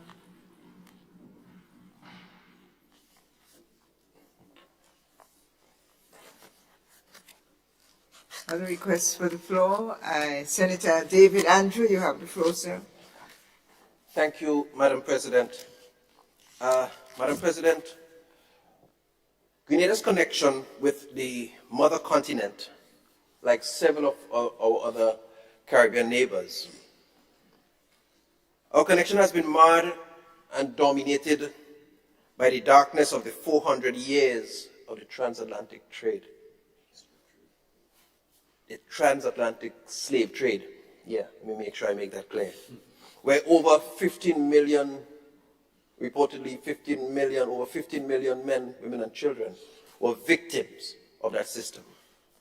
Today, though, I'm very happy that we can recognize the African continent, not just for having withstood that trauma, but for being in a place where we can actually contemplate collaboration with the African Import-Export Bank. We acknowledge, from an historic point of view, that some of the early civilizations were from Africa. We still use Pythagoras' theorem in mathematics. There are still several wonders of the world that defy routine and regular laws of physics. The pyramids still exist. And we can talk about a lot of things in Africa, but somehow our minds sometimes remain dominated by the trauma of that period of slavery. Today, though, I'm happy that we are at a place where we have signed this agreement. And we can come to the population, we can come to our people to explain such. The population alone, the market access alone on the African continent, as Honorable Rahman was saying, is just mind-boggling.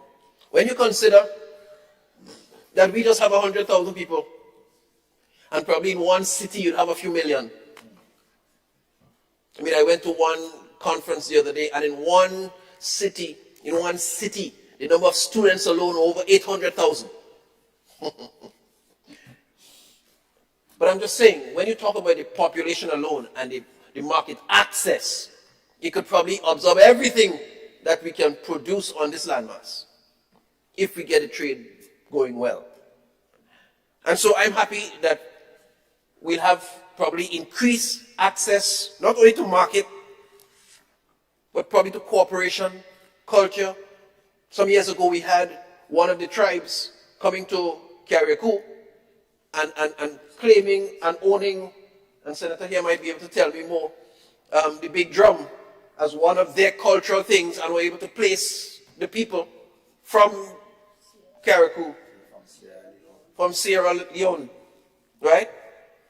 And so I look forward to even increased cultural collaboration and identification with the mother continent.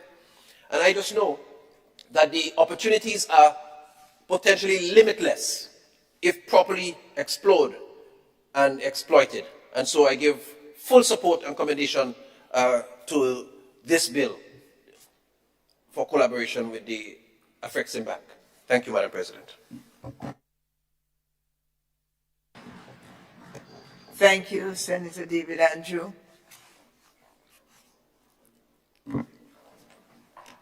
Honorable Sinclair. Thank you, Madam President. I stand to make my contribution to this significant event because we are speaking about some $1.something billion injection potential for the region, US dollars.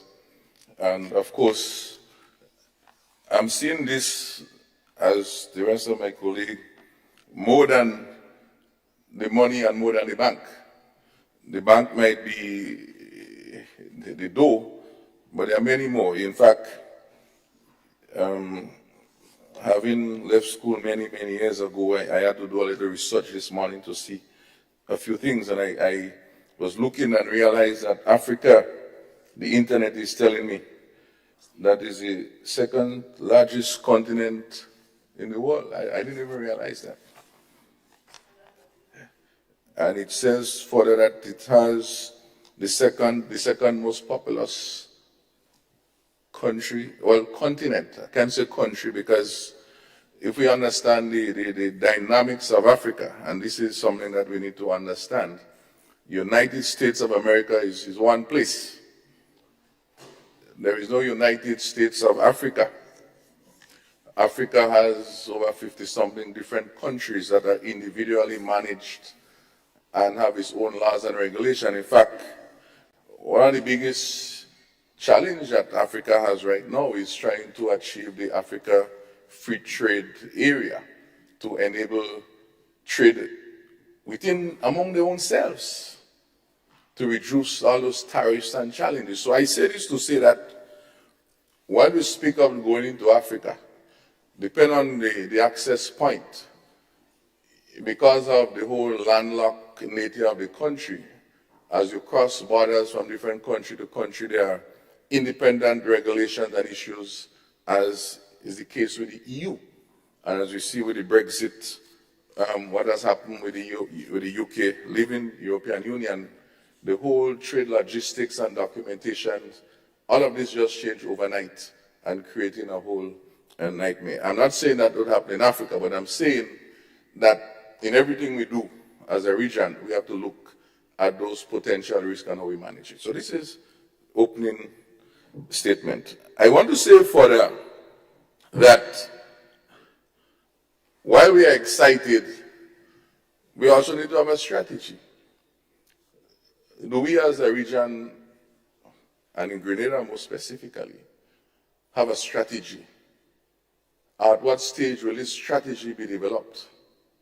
I want the Honorable Member of Government Business identifying key areas, agriculture, digital, ICT, and all of those areas.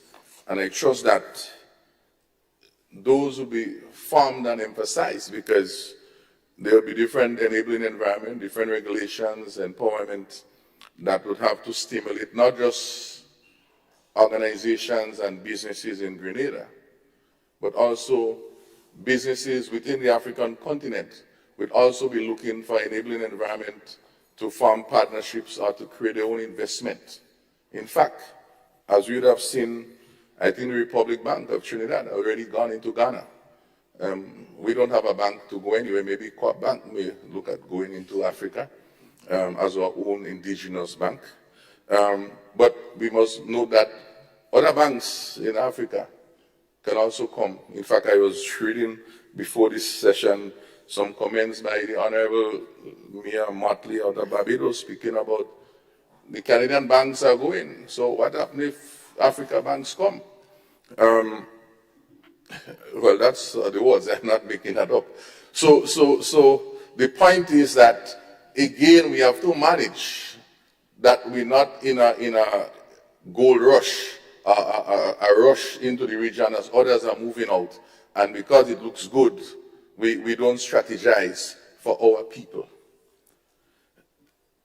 I'm speaking, Madam President, on a few counts in that I had the opportunity myself to go to the motherland, if you want to say that, and two significant countries. One gave me chills to land on the soils in Addis Ababa, Ethiopia, says the motherland. Didn't get to go down and look at the Sasha Mane for the Rasta men and them. But I know they are thinking, what is the connect with the whole issue of the Rastafarian community, connecting back to their homeland, and all of those things. I think that we need to look and see how does that make that connect, the cultural aspect, the religious aspect. I had the opportunity whilst there also to visit the issue of the honey production. There are different tours, and I decided based on what was happening that honey was the best trip to go on. And in Africa, you know, most of the bees are Africanized. They basically have to hunt in the trees to look for the honey. Whilst in Grenada, we have a more friendly beekeeping. They actually are doing their whole honey production sometimes in like greenhouses, so they have it cultivated and manage the bees in environment and exporting significant amount of honey into Europe and beeswax and all of those things. So I say this to say that I don't want us to only see the money and the bank, but there are things there, opportunities for which we can target. In terms of money, I've seen the issue of M-Pesa, the mobile movement of money for not only our farmers, but just like how you have the Western Union persons moving money within the country, because some of these countries are so big and some parts are so inaccessible. So M-Pesa, using a mobile, using a phone, and receiving money and paying. So I'm saying this, that I don't want us to only look at this money coming in, but how do we leverage all of this knowledge for this country? I want to also add the issue of digital. I had the opportunity to also go to Rwanda. Rwanda has been leading Africa in digital technology. And so how do we get close to Rwanda and leverage those things back into our community? We speak a lot about renewable energy, but in my short experience in Rwanda, the issue of bicycles and motorbikes are the premier form of transportation. When it's because they want to take a taxi. Taxi is a motorbike. So I'm saying this, that when we go into these places, we need to understand, because some of those investment might even come. We speak about public transportation. Maybe some African company may decide they want to come and introduce some sort of motorbike transportation mechanism, and our country may not be prepared for that sort of culture shift. So we need to understand those things. I want to say further, Madam President, in this context, we have been playing with opportunities that bothers me. My good friend, Senator, former Senator Terry Noel, had a motion and then he left. I don't know why he left, but an important motion that he brought to the Parliament to look at the whole issue of converting the Maurice Bishop home into some sort of tourist attraction. I thought that was a very good point. And I say it in the context of Rwanda. We know that they have suffered under the whole issue of the genocide. And having been there, and how they turn a lot of their memorial sites into tourist attractions, make you go there and listen, you pay for those tours, and you leave speechless. we ourselves have a similar story in certain ways when you look at the massacre and the different killings that we have had of the leadership in this country and others. We should learn from them how they're able to heal and how they have been able to monetize those things for the country. So I say all of this, that I don't want us to only see the bank, but see the collectivism around agriculture, fishing. You know, I've seen in Rwanda, where you have like the Caribbean Agro, a massive company dealing with wheat, they basically taking the cassava and bagging and packaging cassava flour, you know, in a big factory. So I want us to not just see the money, and not just necessarily us here, but our listening public on the outside who can easily gravitate in that space. And I wanted to share that. The issue of tourism. You know, Brother Rahman make a very important point. We came west. Of course, there was no big internet to know to track whether they really came west straight. But why do we have to go north and then come back? You know, have to go to England, go to Germany, then go into Africa. Why can't we come straight across? So these are some of the issues that at CARICOM, we would want CARICOM to start looking at to be able to maximize this sort of benefit. And the last thing I want to see on this, Madam President, because all this thing is about diplomacy. China, Asia, big country. In fact, China is the biggest trading partner in Africa, massive. And we know Grenada's relationship with the Republic of China. So we need to start connecting all of these dots and see the interlinkages. Because there's nothing wrong in a Chinese company setting up in Africa and be part of that whole African banking system and then come into Grenada in situ of the real Africans as business strategies. And then the last point I want to make is the whole issue of citizen by investment. To what extent we may see an influx of those passport seekers from the African continent in this, bearing in mind we know the value of our passport, so that we don't emphasize one area and then of course the other areas where we speak of agriculture and other productive sector and quality and arts get sacrificed in the process of money. So these are my comments, notwithstanding supporting the other comments that would have been made so far. We look forward for movements on this speedily, but have a national strategy how we will engage and move forward. Thank you. Thank you, Senator Roderick Sinclair. Thank you. Thank you very much. Honorable Claudette Joseph, Attorney General of Grenada. You have the floor, Madam. Thank you, Madam President, and good morning to my colleagues on both sides of the House. Madam President, I rise to give my unreserved support to the bill tabled today. And I endorse all of what my colleagues on both sides of the House have said so far about this bill. And I particularly endorse the sentiments of Senator Franklin, because this is indeed a new era, Madam President. The entry by CARICOM into this agreement with Afreximbank is, in my view, a game changer.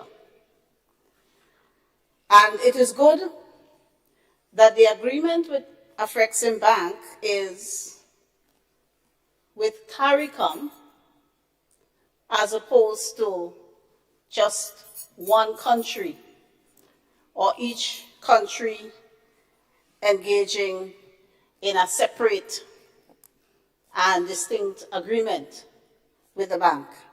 It bodes well for us as a Caribbean civilization and how we see ourselves and how we see our relationship collectively with the motherland.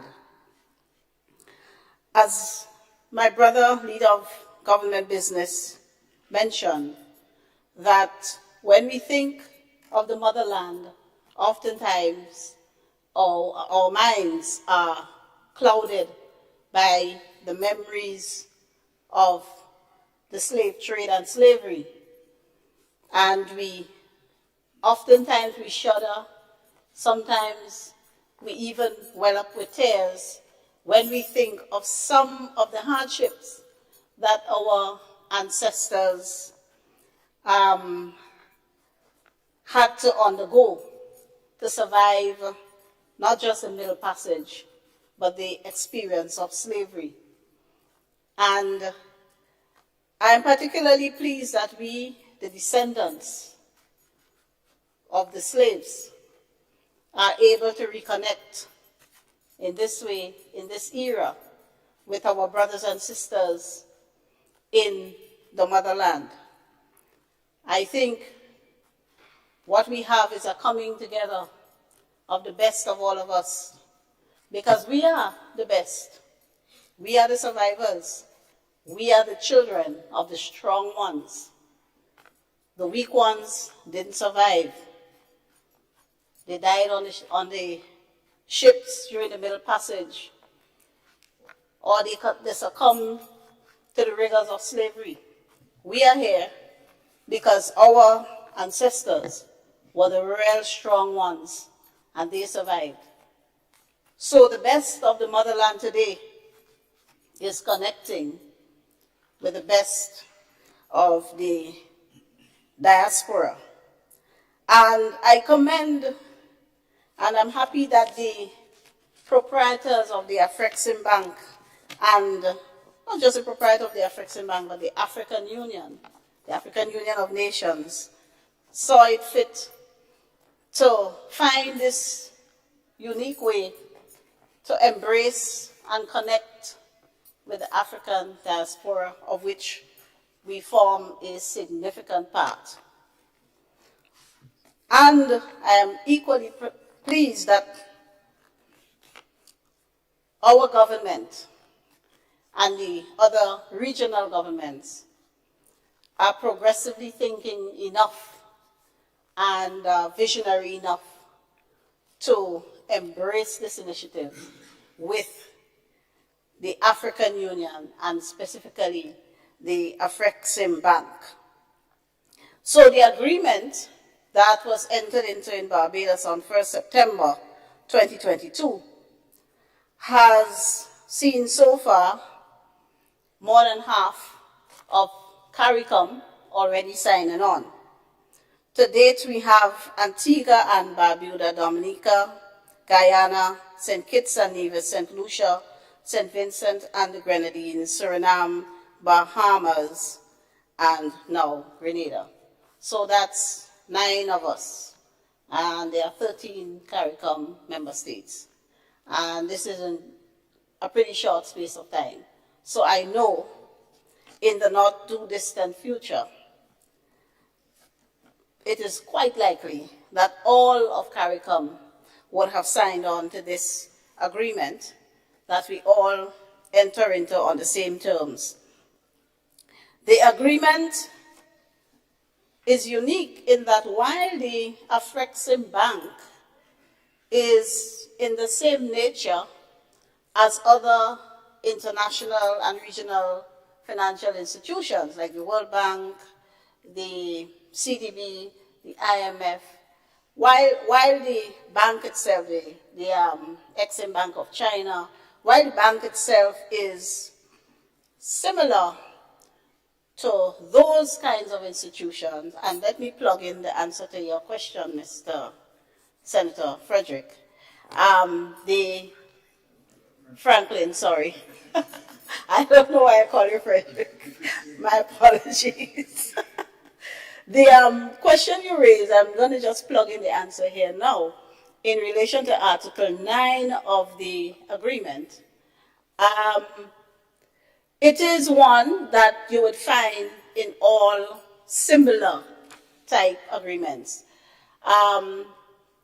Officials of and representatives of international organizations, whether you're talking the UN or the World Bank or the OAS or CDB or even CARICOM or so, they will enjoy certain privileges and immunities, particularly immunity from personal liability and prosecution in the exercise of their official functions. And so they are traditional, it's part of international law, where representatives and officials of international organizations are given privileges and immunities similar to those afforded diplomats. So this is basically what Article 9 seeks to do, and you will find that in any standard agreement of this kind. So it's not something that we are to be unduly concerned about as having an adverse effect on Grenada. But it's good that you ask this question. These are the questions that I'm sure the public will have. So you're doing your work. Yes. And so the difference, I was saying that while the Afreximbank is of the same kind as other international financial institutions, it is unique in that, one, it focuses not just on extending credit to governments, but it also extends credit to the private sector.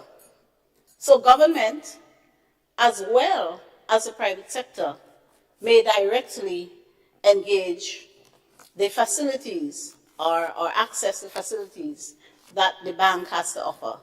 And apart from the need for us, by virtue of our constitutional provisions, to table the bill and have it become part of our local law, this is an additional benefit in that once it is passed in this House and becomes part of our local law,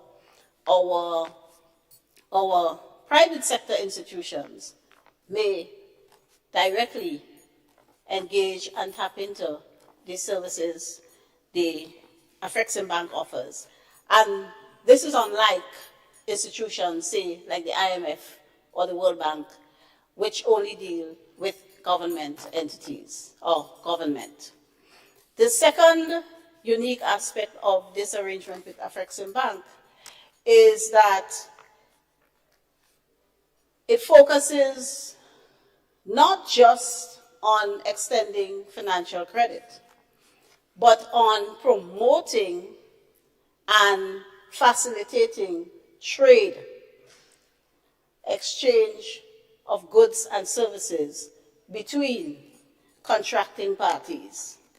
And this is something that will bode very well for us. So it's not just accessing finance for tourism, ICT, renewable energy, agriculture, creative industry, etc., but also engaging in trade, export, import of goods and services relative to these and other sectors.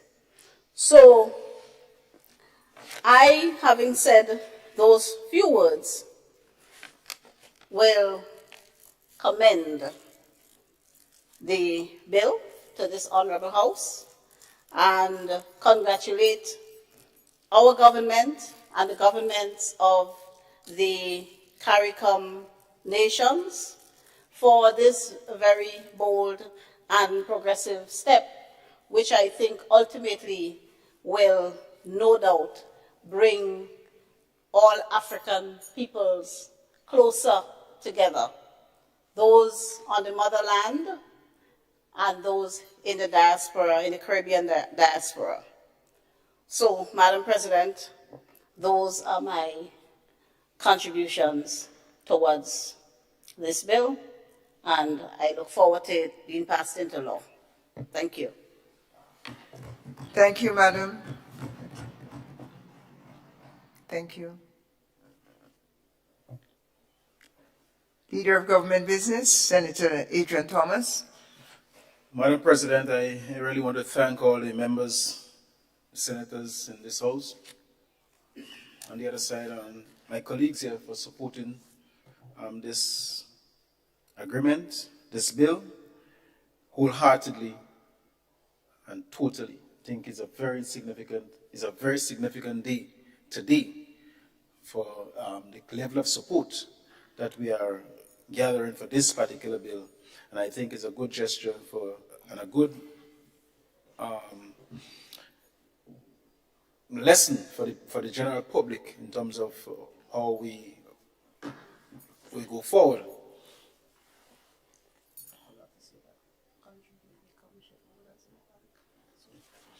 In terms of how we go forward and uniting on a particular front in the interest of the country.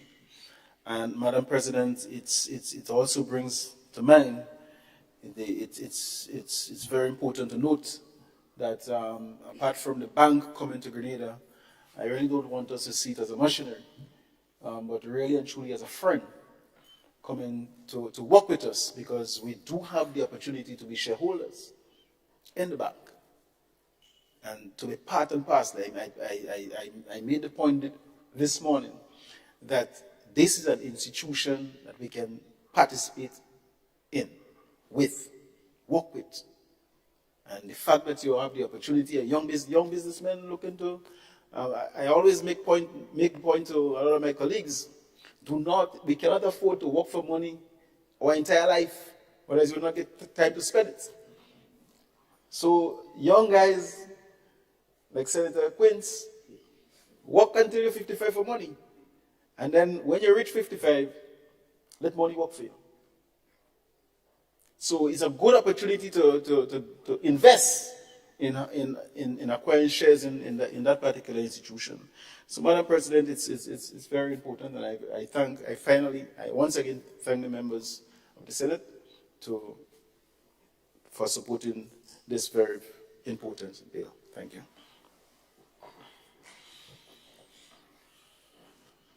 Thank you, Senator Adrian Thomas.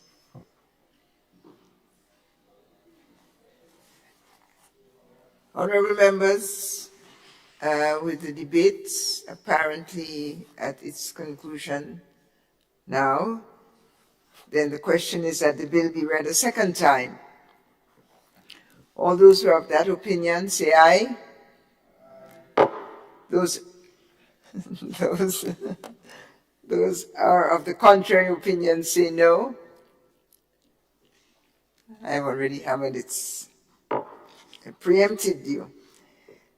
Thank you. The ayes have it, and the bill will now be read a second time. A bill for an act shortly entitled Agreement for the Establishment of a Partnership between Member States of the Caribbean Community and the African Export-Import Bank Bill 2023.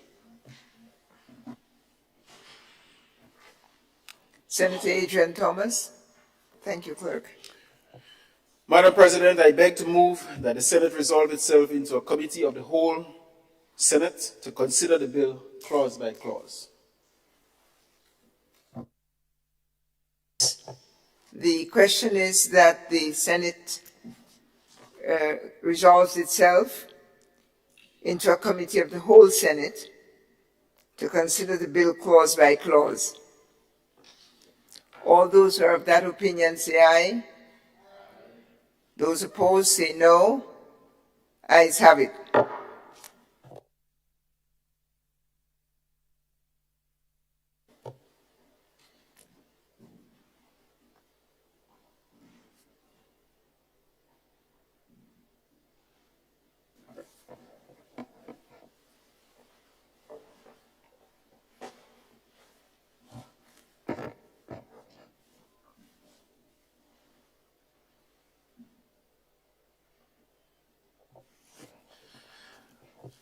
Clause 2, interpretation.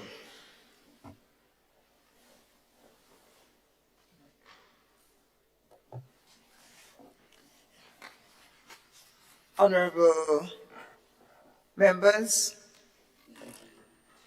the question is that Clause 2 form part of the bill. All those who are of that opinion say aye.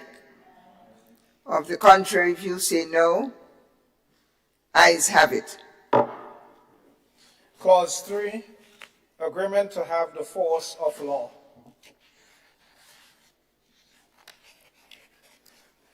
Honorable members, the question is that Clause 3 form part of the bill. All those who are of that opinion say aye. Of the contrary view say no. Ayes have it. Clause 4, supplementary agreements.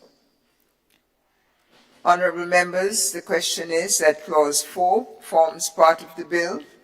All those who are of that opinion say aye. Of the contrary view say no. Ayes have it. Clause 5, regulations.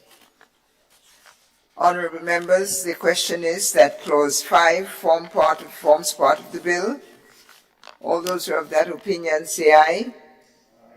Of the contrary opinion say nay.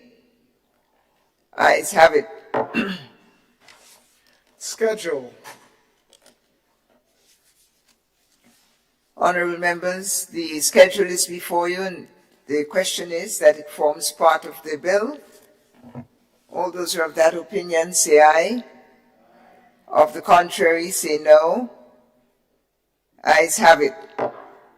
Clause 1, short title.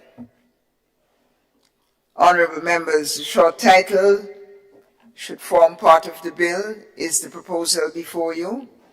All those who are of that opinion say yes or nay or aye. Those of the contrary views say no. The ayes have it. Honorable Leader of Government Business. Madam Chair, I beg to move that the Senate resumes and the Chair of the committee reports progress on the bill. Honorable members, the question is that the Senate resumes and the Chair of the committee report on progress on the bill. All those who are of that opinion say aye. Of the contrary opinion say no. Ayes have it.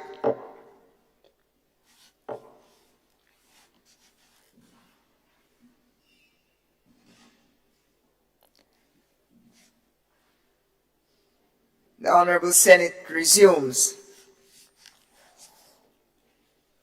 Honorable members,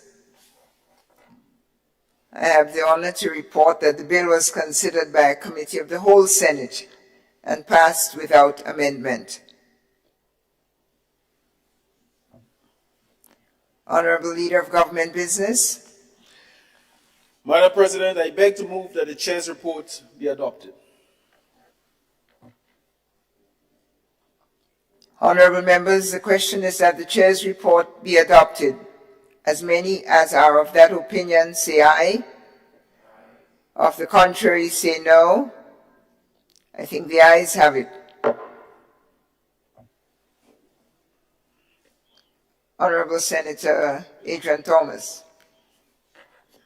Madam President, I beg to move the third reading of the bill. Honorable members, the question is that the bill be read a third time.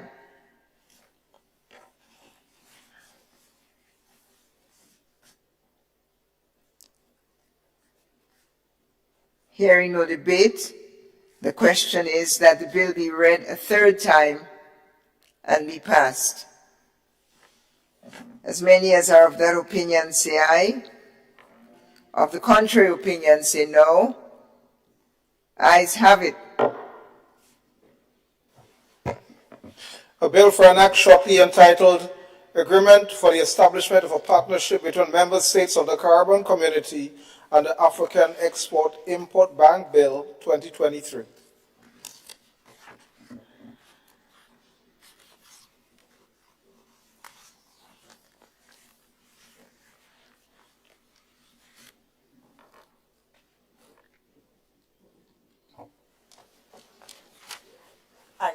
16, public business.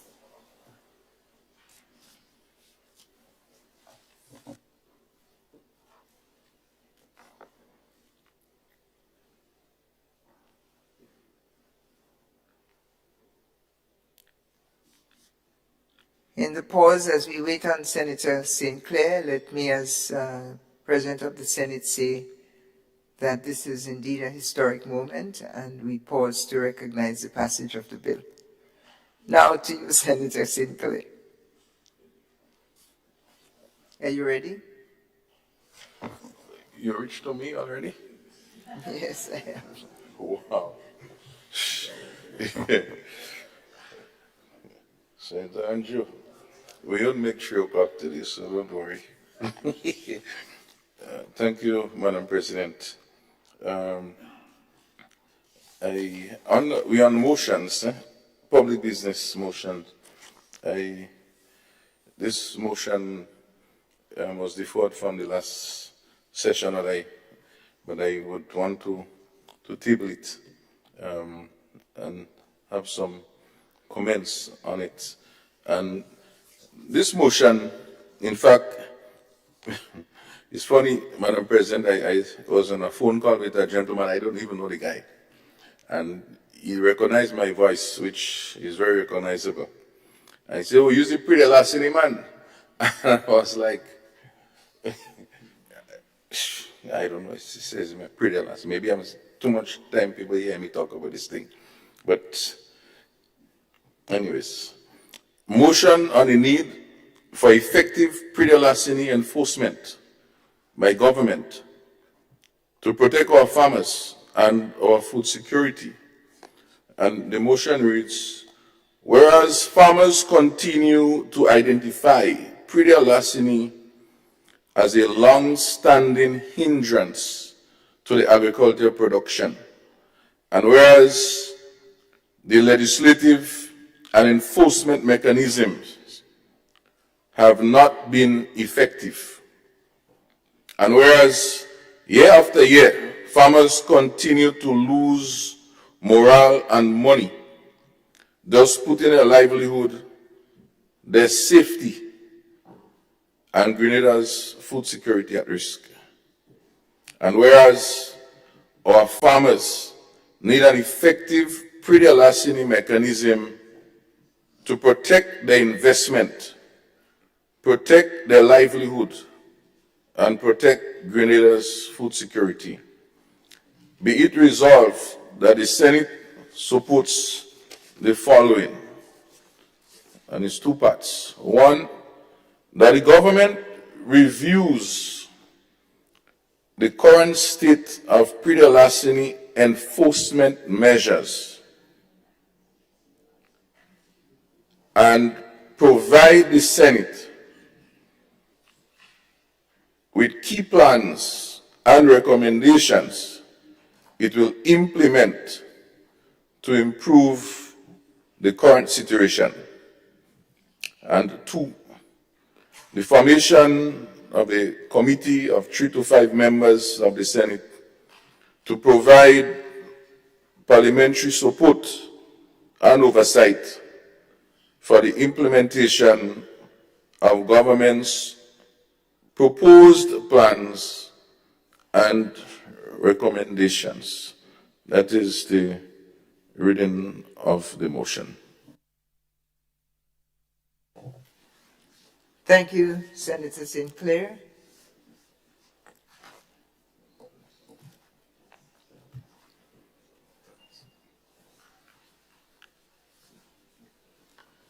Senator Neelan Franklin. Thank you, Madam President. Madam President, I beg to second the motion as presented by Senator St. Clair. Thank you, Senator Franklin. Thank you, Senator. Thank you, Madam President. Madam President, I keep coming back, maybe we may say the word pre-larceny as a broken record, but there are different versions.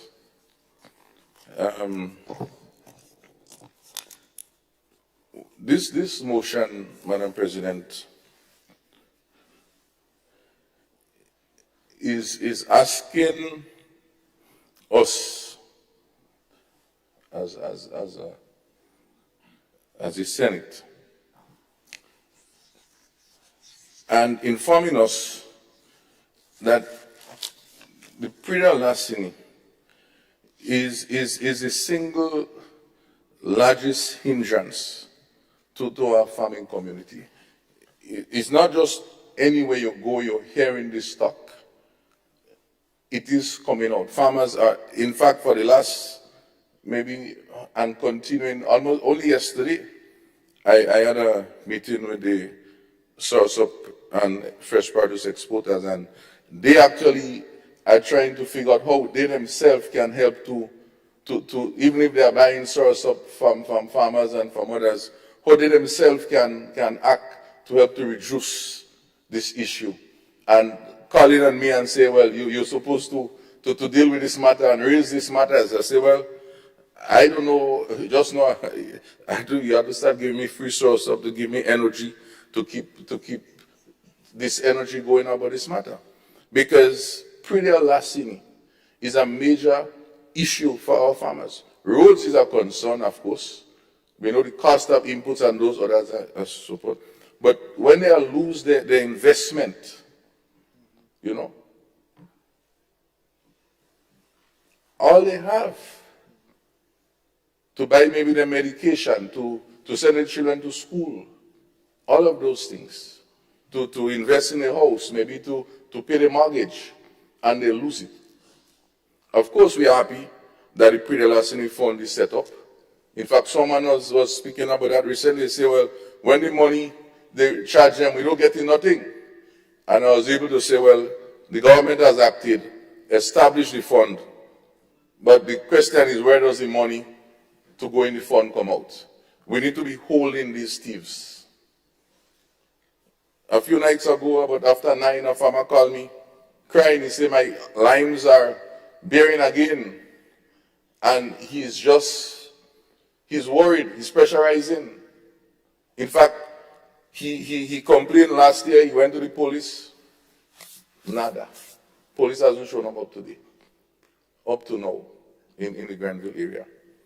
He saw some guys stealing a coconut, and he said he afraid for his life, that he had to back in a kind of way and make sure that the thief don't see him, so that his life may come under attack because he alone was in the land. One elderly lady says she have to sort of gauge when some other person is going in the land to figure out to be around. People shouldn't be afraid to be going into their own places. It means that we have a total breakdown of law and order. That's what it means. If people are scared to go into their own property, it means that people don't care. We could call them lunatics, we could call them however we want to call them. The fact is, persons' lives are endangered, their well-being are being affected, and the whole livelihood impacted. So, not mentioning and not addressing these matters here, it's not finding a solution. You know, last week Friday, I was driving into Grenville. See about 5 or 4 traffic wardens. They say when the traffic lights come, they don't know where they will get work, but that's a different discussion. Traffic wardens there, police there, asking me for driver's license and insurance. So I said, well, you're not asking me if I have produce in my van. You know, they say, oh, they don't tell us about that, but it's a good idea. So even they themselves even see it as a good idea, but they are not even given the instructions to do it. So this is why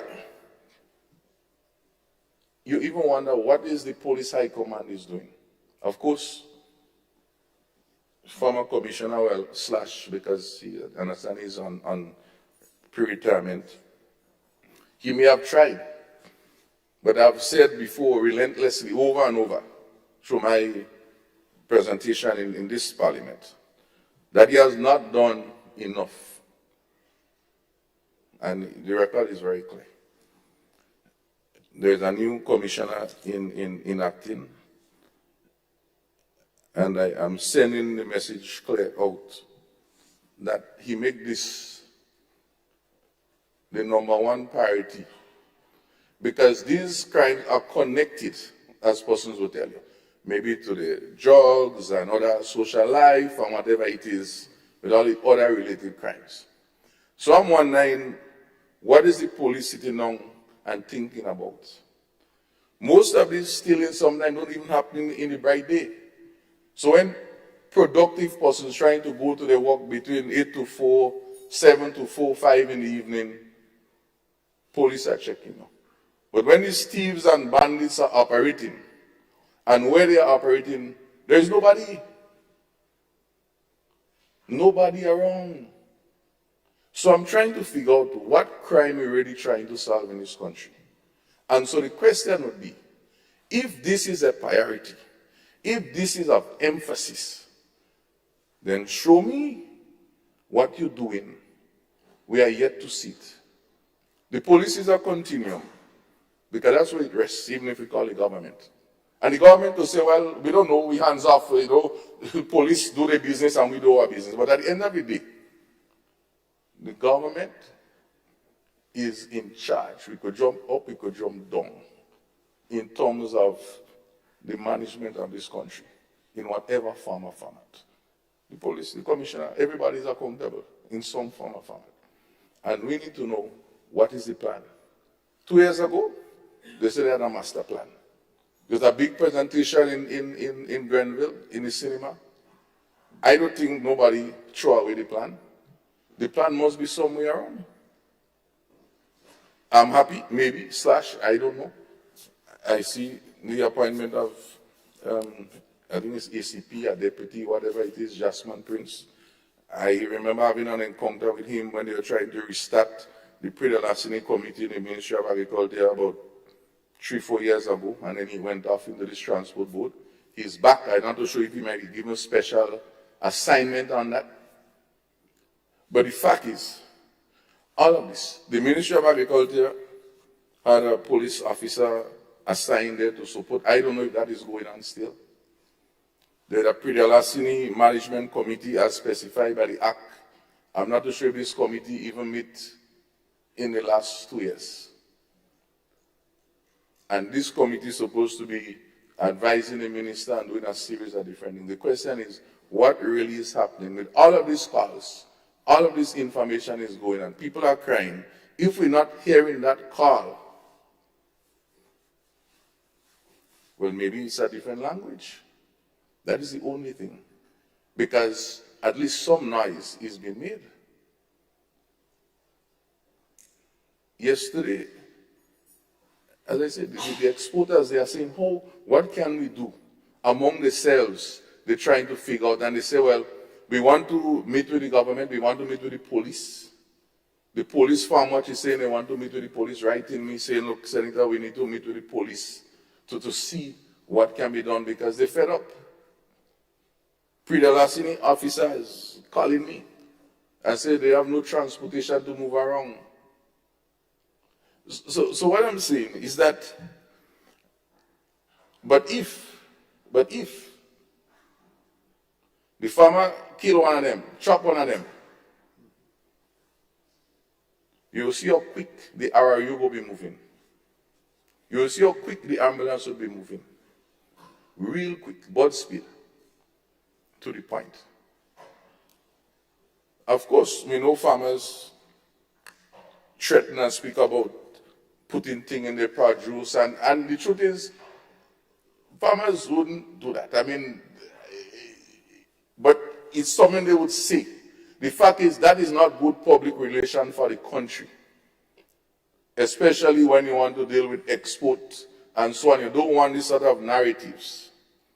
But when persons back are against the wall and they see no help is coming, they must do something to defend themselves. For some who may have alternative income, it mightn't matter.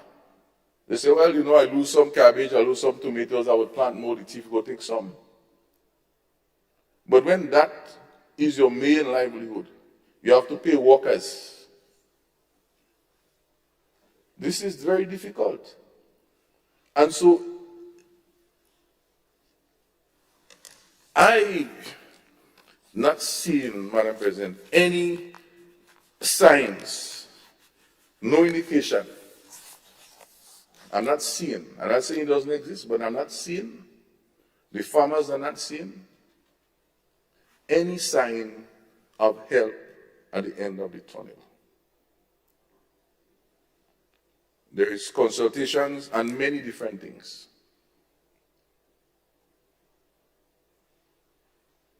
Many different things, how to solve different problems. And a lot of times we say, well, farmers police farm much. Do this. Get technology. So many farmers don't even have money to even buy fertilizer. Get technology. Camera is how much? They have to get money. Where do they get any money to do that? So that there is a in fact, I don't even know seriously when last you see a Prida Lasini force moving. I don't even see them. The farmers not even seen them. I mean, at least I've seen the traffic police, I'm seeing the Prida Lasini wardens, I'm seeing them. It's very clear. Sometimes you see all of them stand up in one corner while traffic issues in another place. Like, for example, on Paradise Bridge by Pulse, you have a volunteer guy, Calvin, I think is his name, we have to recognize him. He calling traffic for the last maybe 4 months with a sign, while Prida Lasini traffic wardens are just there. In fact, I told one of them, I said, well, why is it you have the gentleman there when you all was there in the beginning? She said, they're not for us. Like, that is a kind of second-class kind of work. So again, what it shows is who really is in control, who is directing, who is leading, who is creating that vision about things, who is going around in the markets to check and see if the receipts and the bill books of the vendors that in our public market at least, where they getting the products from. These are basic things.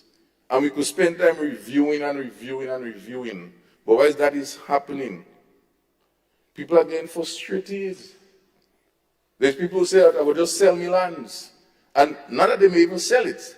But this pressure. And then, of course, they would end up by Brother Lacquette. And you wonder how they end up in the hospitals, how they end up by the doctor. The pressure, stress is building. And it's real. If you're not around these communities, then you wouldn't understand that. No, I've seen that if you check my record, in fact, in this parliament, it's very clear. That's why this gentleman called me Prida Lasini. I mean, but if you have not been following the parliament from way back when, then of course you may have missed it. But it's all available on the internet. You can search Roderick St. Clair Prida Lasini, showing up 55 times in a Google search. It's available. So that's not new. But it means that we have not been doing anything.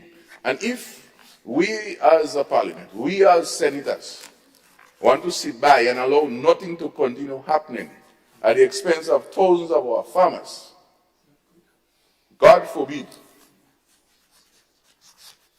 I mean, we could never have a proper conscience. It's like seeing someone pining away. Not that they have cancer, but you know there is help that can be provided. And we fail to do so. And if I continue, if I have to talk about this every day, every minute, until we can see something materially tried. Because if you ask, what has been tried? What has been tried in the last 5 years, 3 years, 2 years, 1 year? What has been tried? Do a matrix of what has been tried. What is the results and what are the lessons learned? Nothing. It adds to almost anything. Maybe it's something that we really cannot solve. But I don't think that our minds cannot expand.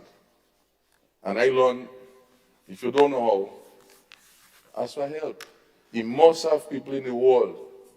Now that we even go into Africa, we might get some help there. But I really, really want us, and I want to preempt, Madam President, my good friend on the other side, about we can push the government and tell the government what to do, when they want to do on the agenda. I want to even preempt that, because this is not the issue. The issue is for us to think deep and take a deep conscience about what is it we can really do. If it means meeting with the farmers to get some tax, asking the police what is their problem, if the police don't have vehicle, how we can help, if they don't have enough persons there, how they can deploy. The police is not stupid. They know how to fight crimes. They study that. We don't study that. So we can go to them, sit down, and give them the empowerment. They might be laughing at me now and saying, what happened to you? You don't realize we don't have vehicle, we don't have enough persons, we're trying for this so long and nobody answering to us. The Minister for National Security is right within his space to address this urgent matter. I mean, juvenile crime, you know, that's a big issue. But this pre-adolescent is also linked to other juvenile crime, when you look at it. So this is a special appeal. Special appeal. For something to be done. For today, for us to take a step that would at least make the farmers sleep better tonight, and the thieves and potential thieves to start becoming very uneasy in the soft paws work to thief people's stuff. Of course, we may get rebutted and say, farmers thieving, farmers thing too. Well, we can use all of those statements and we may know that may happen here and there, but that doesn't negate the fact, Madam President, that the stealing is wrong. We could speak about strengthening the laws and all of those things, but as a farmer said to me, if you don't hold in anybody, no matter how strong your laws are, what is its purpose? And I didn't even think about that. I thought it was a very important point. So what are you saying? Start somewhere. Start somewhere. Take one step. One step to at least help the farmers. We're not asking you to buy fertilizer. We're not asking you to dig drains. We are saying, let us do something. Something. Thank you, Madam President. Thank you, Senator Sinclair.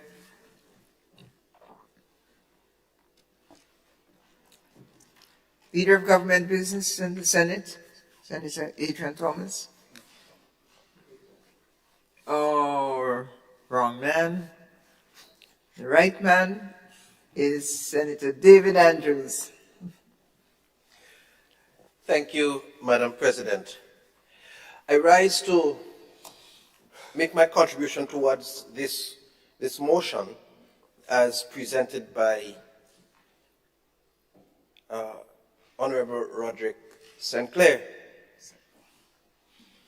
Madam President, there is no doubt that the issue of predial larceny, the theft of farmers' produce, is a challenge that must be addressed, that needs to be addressed. My father, God bless his soul, was a farmer. And we have had the unpleasant experience of having to do almost citizen's arrest. Bags of yams. People leaving with. Where you have land, you'll ask them. They don't have land. They come up walking through our premise with yams. So I listen to your passionate plea and your emotional sharing, and I understand it from an experiential point of view. And I could imagine several farmers across the length and breadth of Grenada, Carriacou, and Petite Martinique feel your passion as you outline the reason why something must be done. And I assure you that there is nobody on the side of the government that would disagree that something has to be done. There is nobody on the side of the government that will stand against the need to address the scourge affecting farmers and subsequently our food production and food security and all of the things alluded to in the preambles in your motion. I want to register from this honorable house my personal condemnation and the government's condemnation for every person who feels it appropriate to walk into the farms of persons who put hard-earned labor and effort into their farms to remove their produce. After you plant beds and beds of ginger, or you put beds and beds of cabbages, or whatever the crop is, you nurture your sauce up, and somebody comes overnight and removes it. An easy catch. That's unacceptable. And I strongly condemn it. To any Grenadian, anybody who engages in this practice, today, we ask what's been done. I strongly condemn it in this honorable house. And I know the government stands in condemnation of that too. However, as much as I agree with what Senator Sinclair presented orally, I'm not sure what he wrote says the same thing.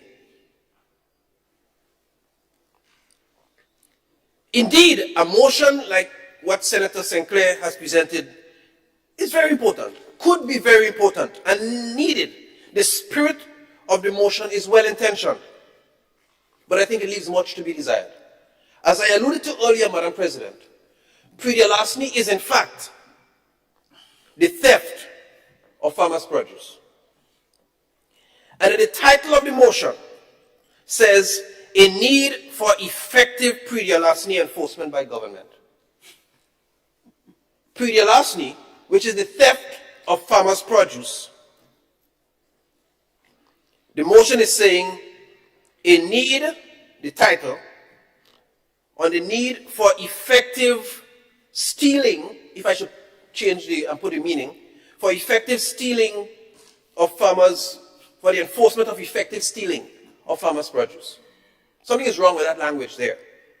As much as I appreciate the intention based on his sharing and presentation of the motion, worded like that in this honorable house, I'm not sure it will stand up to linguistic scrutiny.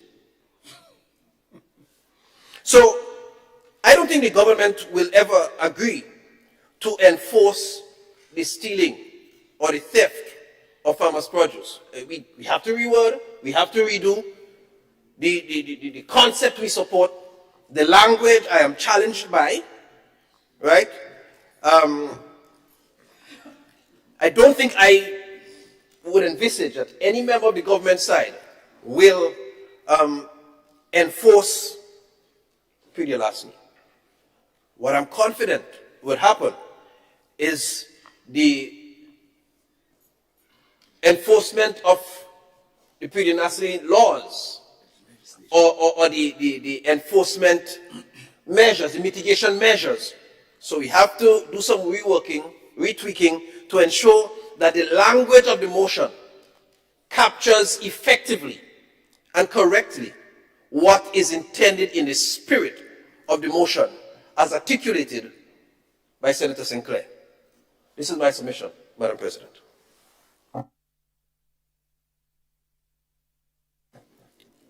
Thank you, Senator David Andrew. I offer the floor to Senator Rahman. Thank you, Madam President. You know, we live and we learn and we travel and we see other cultures, how things are done in the way they deal with stealing. As you know, by faith, I'm a Muslim. And in Islam, there's a very, very strict approach taken. Some may consider it draconian. But it is a very strict approach that is, over 1,000 years old. And when I went to when I travel, I've traveled to Muslim countries before. I remember traveling for religious purposes to Saudi Arabia. And when it was time for prayer, all of the jewelry shops remained open. And people would go to pray, and not one ring or jewelry item would be stolen.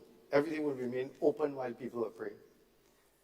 And there was no fear that anything would be stolen, because the punishment for stealing was so harsh. And that is convicted, that is after conviction, upon conviction. And that is to take off their right hand.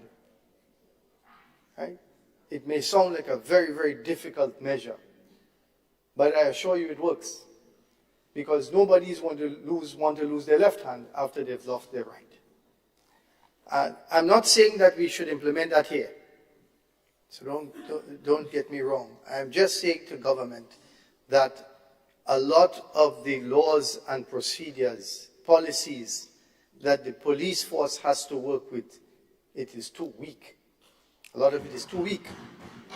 And sometimes you're dealing with not only criminals, but you're dealing with people who are borderline mental.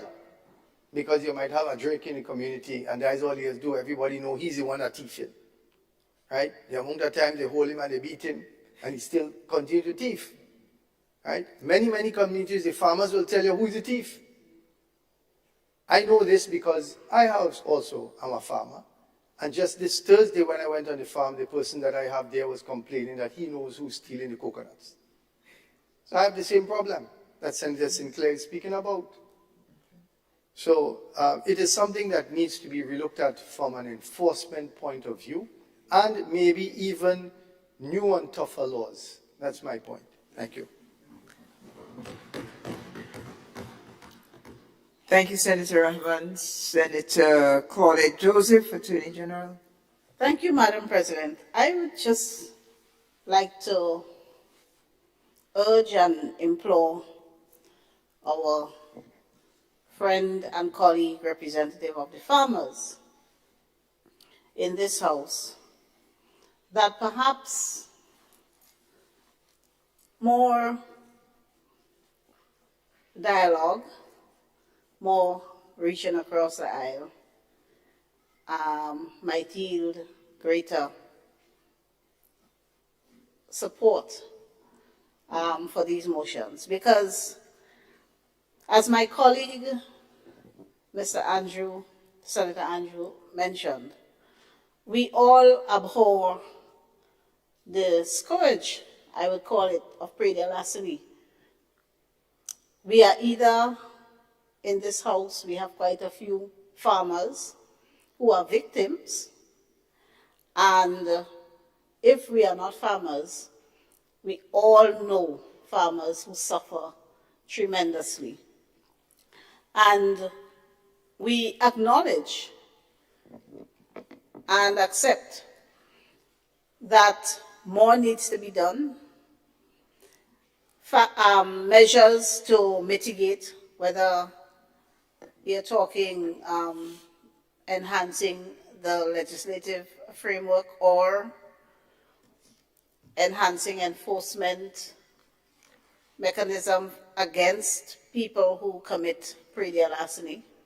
We all accept that a lot has to be done, and we intend to do what needs to be done to tackle this problem. I think from all our representations in this Honorable House so far, I think our colleagues in this House and the public will accept, even some who do not want to accept, will be forced to accept that we are generally on these matters, or on these key sectors, are on the right track and pointed in the right direction. But as they say, Rome was not built in a day.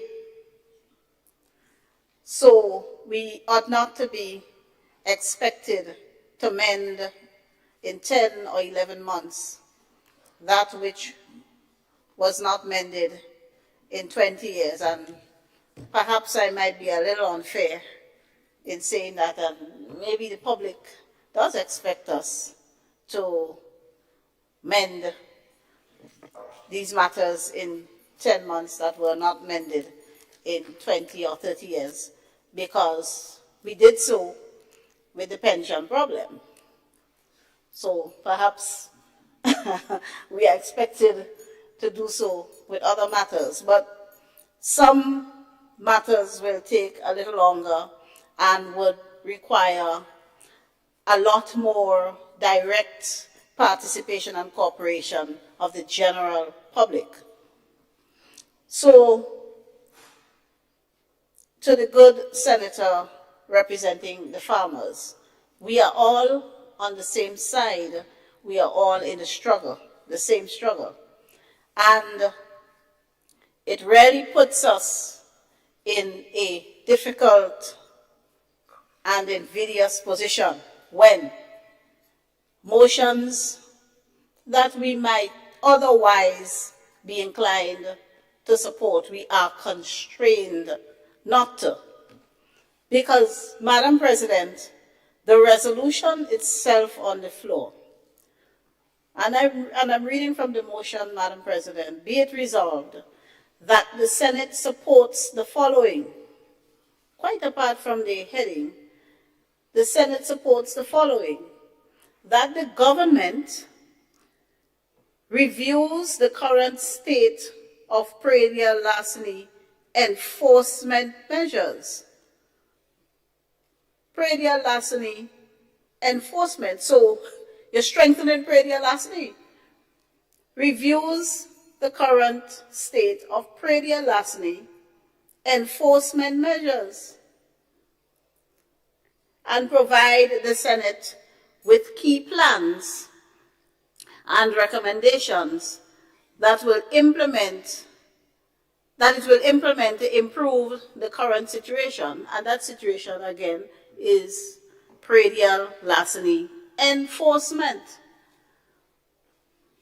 Which is why I say, Madam President, in this Honorable House, that it will be far more productive and we can all work together to better serve the farmers who are our constituents, who are the constituents of the good senator. So we all represent the farmers. It will serve all of us and our constituents better if we hold hands and work together. Because when we are literally ambushed with these motions that obviously do not say what is intended, we are put in a position where, while we understand where you're coming from, we can't support what's before us. That's all we're saying. And then you have an invitation. I don't know if it's an invitation, a subtle invitation extended to the media to put out a headline saying we in support a motion that was against predial larceny. But this motion here, I want the media to listen. This motion here supports predial larceny, the way it's worded. We know that's not what the good senator intended, but that's what the motions before us say. So what do we do with that, Madam President? The other aspect of the resolution before us is the formation of a committee of 3 to 5 members of the Senate to provide parliamentary support and oversight for the implementation of government's proposed plans and programs. Not a bad idea, but not an idea you ambush your colleague members with on the floor. Not a bad idea, but it's an idea that would require prior conversations and buy-in from colleagues, in my humble view. So I really, and I speak in a kind of personal way now, I really do not and I'm sure I speak for my other colleagues on both sides, relish or like being put in this position where you generally support the sentiment, but you cannot support the motion as tabled. And I think there's an easy fix for that: more conversation. Because I think it's clear by now, we are on the same side. We are fighting the same struggle. We are working together for the people of Grenada, including the farmers. The leader of government business, who is the Minister of Agriculture, has said enough over the last 10 months since we started sitting in this honorable house. And the government has sufficiently, by its actions, demonstrated its commitment to the farmers, to all the people. So I think the senator well knows that we can work together, and it will help if we communicate before, so we can have motions that we can all support. Thank you, Madam President. Thank you, Senator Joseph. Senator Neelan Franklin would like to answer. I offer you the floor. Thank you, Madam President. Madam President, I would just like to make some brief comments on the motion as presented and respond to some of the things I heard from the government side. Madam President, this is not the first time a motion like this has been brought to this honorable house, and definitely we've all seen the motion before. The term ambush was used as though this is the first time the motion has been brought and the first time we've seen it. My view is simply this. The government, or the members on the government side, have displayed the propensity to bob and weave around issues, simple issues. If the issue with this motion is the wording of the motion, the same way I saw it, everybody else saw it, and the Honorable Senator, the Honorable Attorney General extended that the farmers' representative should have simply made a call or reach across the aisle. It goes both ways. If you noticed it before, then a simple call could have been made to the Honorable Gentleman and say, we understand the issue of Pridi Alasni. We understand the need in his capacity as the farmers' representative to bring motions like these before the Honorable House for redress. We understand. In good faith, I would like to say to you, make these minor changes. But no, they waited until the motion was presented in the Honorable House and made a big issue about it, why they cannot support grandstanding. If we are truly in this for the farmers and representing the farmers' interests, a simple call could have been made before to the Honorable Gentleman and say, let's make the necessary changes before. But it goes both, Madam President, respectfully, it goes both ways. You understand? If the honorable members on the opposite side saw the issue, a simple call could have been made to the Honorable Gentleman to make the amendments. As the youngest member in this House, Madam President, I often find myself having to behave like the adult sometimes. But let them shout across the aisle.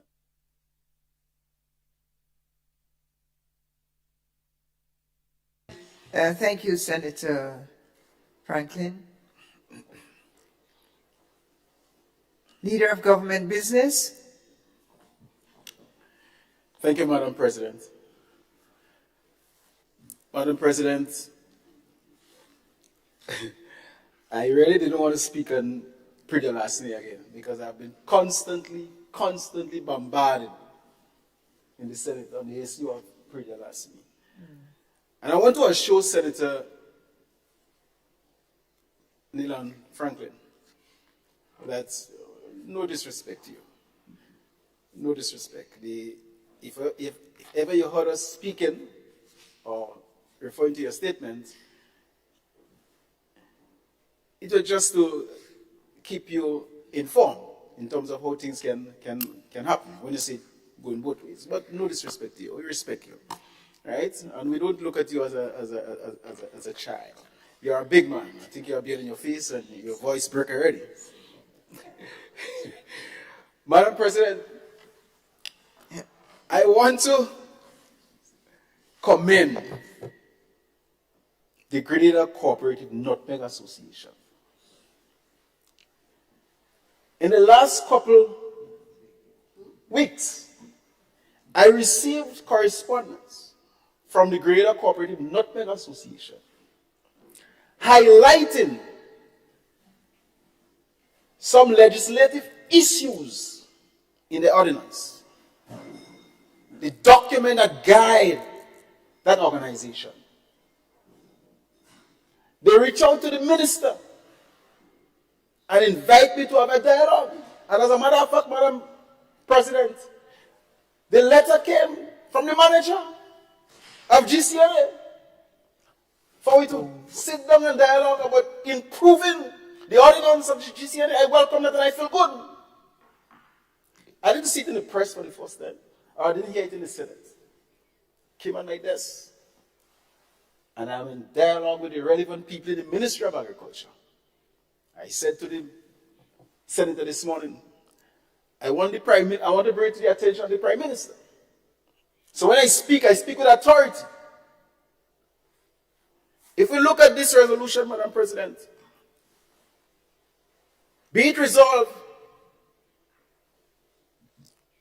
the Senate support be it resolved that the Senate support the following. The formation of a committee of 3 to 5 members of the Senate to provide parliamentary support and oversight for the implementation of government's proposed plan and recommendations. I have to sit down in the cabinet and negotiate that. Yeah, and inform and maybe dictate to my cabinet colleagues that, well, that came from the Senate, you all have to abide. It would have been all nice for we to sit down in cabinet and discuss the issue. And after we discuss the issue and we agree, I can then still give the senator the opportunity to present for the credit. Would not take it. But Madam President, things does not work so. The poultry farmers have reached out to me, and we are talking and we are having dialogue, and we are putting a system in place. Friday coming will be our last meeting in-house. And we'll be going out and meet with the stakeholders. And the farmers who have the infrastructure for poultry production in Grenada will be dialoguing with them. The importers of poultry meat will be meeting with them. And that will be in a couple of weeks' time. And let me tell you something, Madam President. Let me say to the House that the PM is so conscious of agriculture, the Prime Minister of this country. He has personally gotten involved in many aspects of agriculture. He wants to see this industry move on. I myself, Madam President, have been a victim of predial larceny. I was in my land picking up nutmeg prior to Ivan, and up came this young lady. And she didn't see me, walked straight up to me. I said, hey, what you doing there? She said, not your nutmeg alone, I pick up it. I said, I don't care. I'm bringing her to the police this morning. Well, I brought her to the police, 20 pounds of nutmegs. Police kept her in the station. She got on bail. She got bail. But I was picking up nutmeg too. And I bring down my nutmeg. I didn't have time to miss it. I put her inside of the house. Next morning I get up that gun too. Because she got bail. Same day. For 2 years, I worked the courthouse. 2 years. She was charged $200. And she walked away smiling. Well, for the rest of the year, I get a green and nutmeg in the back of my hand. I understand that. Because I feel it. Madam President, the legislations we have is too weak. So when this good senator going to say to me that he's going to preempt what I'm going to say about the legislation review, yes, preempt that, because that's a fact. And this administration do not feel to hire a lawyer to deal with agricultural legislation is too much, because we know the investment we will reap good benefits from it. So yes, you could preempt me, because this is the factor we're going to invest in improving the legislation in the agricultural sector. No doubt about that. We cannot continue trying to solve predial larceny by having policemen trying to track down people. When the people in the community, really and truly, we have not mobilized them or educate them to change their mindset, to cooperate with the police. Police passing there, you see the gentleman passing, no, me I see him. And everybody see him. Somebody gave him a beer and they see walking on there, but they would not report it. We have to change the mindset. And we're gonna get there. What is the need to be hurrying? The good senator highlighted, Madam President, that for the last 5, 4, 3, 2 years, nothing has been done. 10 months, miracle must happen, and the farmers, based on what I say here today, the farmers are going to sleep good tonight. That wouldn't happen. It wouldn't happen just like that. And don't read transformation in that light, comrade. Transformation means much more than that. Transformation means even going to Africa and sit down with a Afrexim Bank and discussing. They are rich yet, but we're discussing. We just passed the act. They may take another 2-3 months to come. And then we go see benefits in the next couple of years. Madam President, I had the opportunity to call some of my colleagues in the Caribbean, because we meet on a regular basis, especially OECS ministers. And it's amazing what they are going through in regards to predial larceny. Grenada is no exception. But I would not sit as minister responsible for agriculture, lands, fisheries, forestry, cooperatives, and do nothing about it. The Commissioner of Police can testify. As a matter of fact, I had the privilege to meet the former commissioner, and now the acting commissioner, to discuss predial larceny.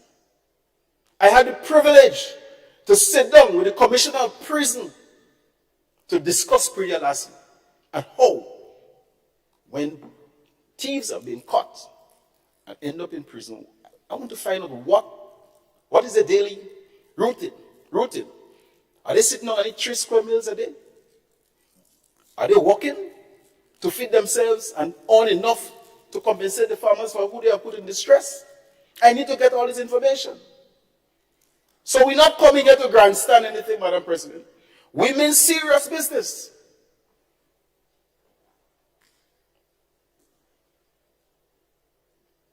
In weeks to come, Madam President, we will be expecting a fleet of motorbikes in Grenada. In weeks to come,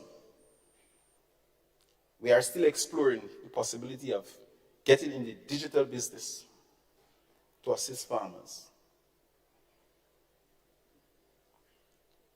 So if we want to get up in the morning and see everything perfect, I'm saying to you, Senator, through you, Madam President, things don't work like that. We're going to get there. The very first day I drove up in the Botanical Gardens and I look at the ministerial complex, see what an eyesore. It took us a while. After 2 weeks, people were saying, you all need to paint a building. Oh God, we couldn't paint it that. We're so close. But oh God, to drive up there now is a pleasure. It looks good. I've met public workers in the system. When this administration came into office, their facial expression indicated stress. When this administration said, and we campaign and we're going to pay the pension, they still didn't believe, so they were still under stress. We got into office, Madam President, and we told the public we're going to pay the pension. And it's when we pay the pension, people face that. But we couldn't do it 2 weeks after, or 3 weeks after. This administration care about people. This administration care about the farmers and the fisher folk. We understand the role that they have to play in this transformational period. We understand the contribution that will be coming from them. And hence the reason why when we speak of health and education and agriculture, we understand. And if we speak in agriculture so high up on the agenda, we will be foolish not to take care of the 10,000 farmers in this country. So, Madam President, it is not nice to stand up in this house and accuse the government of not doing anything in regards to Priti Alassey. And I'm speaking in the context of the sentiments expressed by my colleagues here and those on the other side, but not in the context of the motion that's being presented.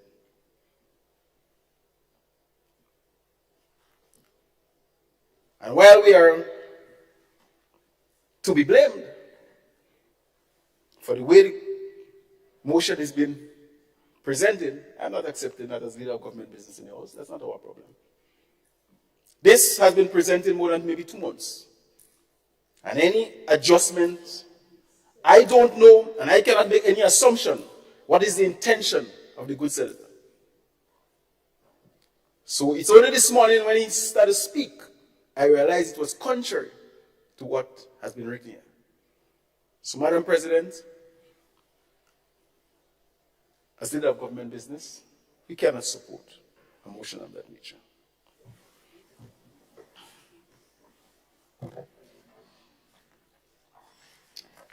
I thank the leader of government business, Senator Thomas.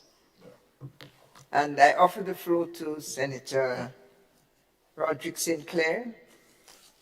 Thank you, Madam President. I want to start by acknowledging the robust, passionate, emotional, informative, committed, I must say, statements by all the members regarding this important matter. Whilst, of course, it's very clear that the leader of government business has put the gavel on the decision as the senior leader of the party that cannot support this motion at this time.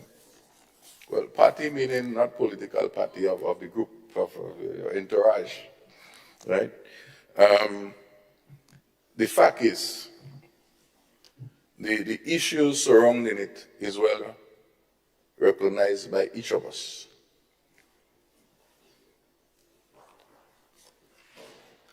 I'm not looking for no headlines. I make enough headlines in my life. I don't need no media presence. I made enough of that in my life. That is, I don't need that. And I don't need to aspire any further such that I need headlines. There is a saying that goes, don't shoot the messenger, but think about the message. Not all Bibles have the cover page, or what you call the book cover. So when they use it so much, the cover page has to fall out. You don't even know if it's a Bible. But you take them and you read the words of the God and then listen. So I say this to say that we can get technical and speak about whether enforcement is before Priti Alassey or whether it's after. Those are simple amendments as the owner of the motion that I can adopt and amend in discussion as a title page. The fundamental point about the fundamental point about reviewing the state of affairs. Because do we really know the state of affairs? We may say, well, it's 6 months and 10 months and 8 months and 9 months. The truth is, Madam President, I think we're missing the point. It's not about how much years. Now, once I could see a pipe leaking, and they could say, well, why that pipe leaking 10 years now? Or is he always leaking? One day, there'll be no water in that pipe. I say this to say, depending on how we orient our minds, we may end up getting the results. So it's a word of caution and wisdom. I know this is not the intention, but if we keep singing that type of rhythm, we could end up on that road.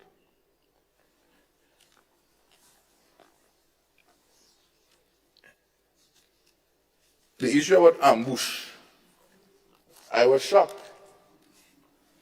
because, especially for the listening public, need to understand, questions are submitted way in advance. Motions are there way in advance. In fact, they are reviewed, they are seen. Leader of government business must see it. Otherwise, there is no business. How he prepares and strategizes with his team and approach things is all up to him. Of course, I'm hearing loudly that we want to have dialogue, and maybe I need to have a motion for us to have dialogue and see what the result of that motion would be. I don't think that motion would ever be supported. But next session, we will form a motion on that, because what we are trying to say is to work together at this level, because there are a lot of issues. That is what we're calling for. But it seems that we're afraid. If we meet in this context, Madam President, it is a more official mechanism of engagement and structure than meeting what I would call in that other kind of way. It's not a proper way. It's like meeting in the corridors, which we could do, the Senator knows. But you see, for good order,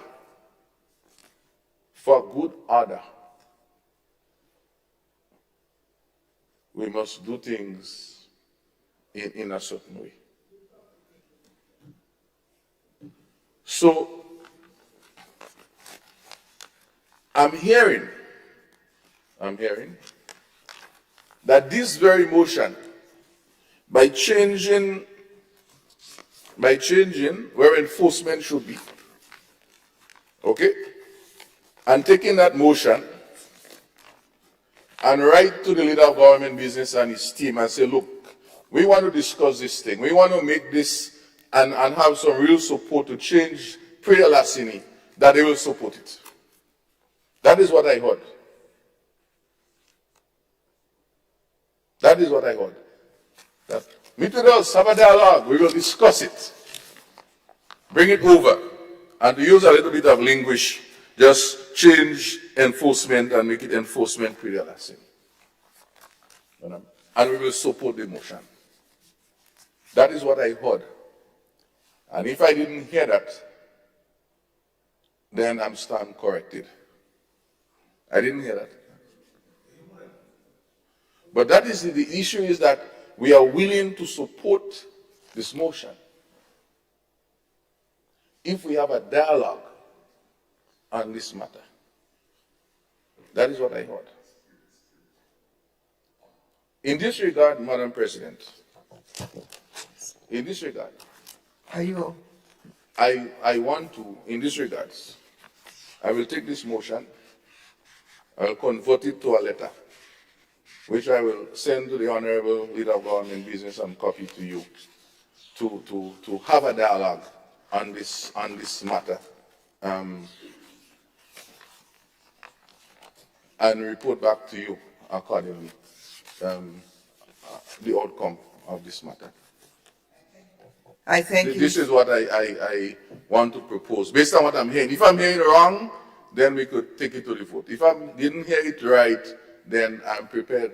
Once I'm hearing it right, I'm prepared to go that way. If I didn't hear it that way, then we take it to the vote. So the Leader of Government Business could so advise.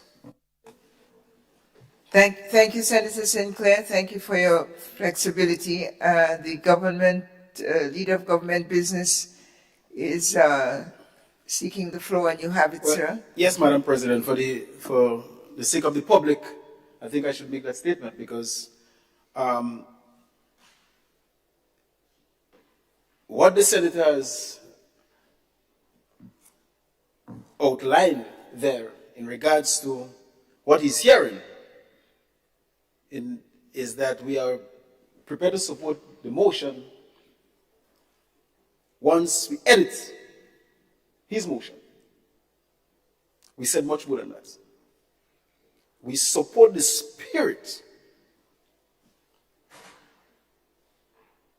We want to make sure that we solve the problem of pre-death larceny in this country. And we have to make that very, very clear. And I also informed the House. I get the impression that the Senator is saying to the public, nothing is happening in Grenada. But I said to this Honorable House where we are going. In his statement, Senator did not remember what I said that we are doing. You need to remember those things. And Madam President, I also highlighted in many of my statements that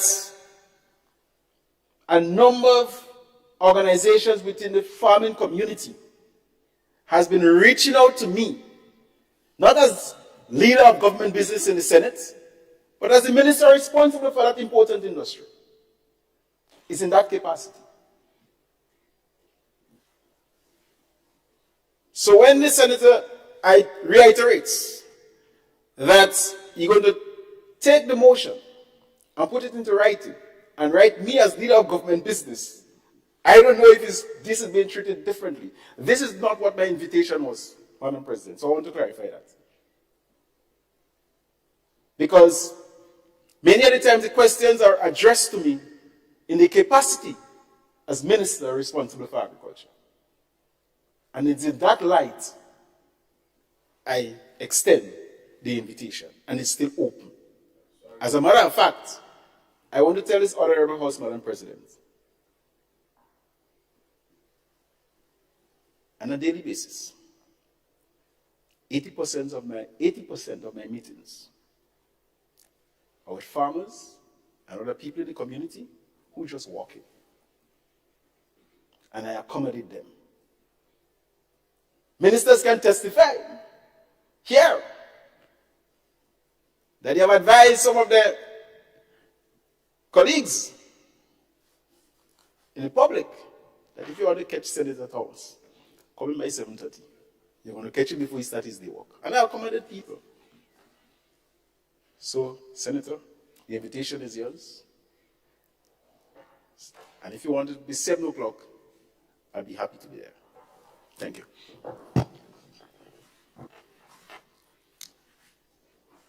Thank you, Senator Thomas.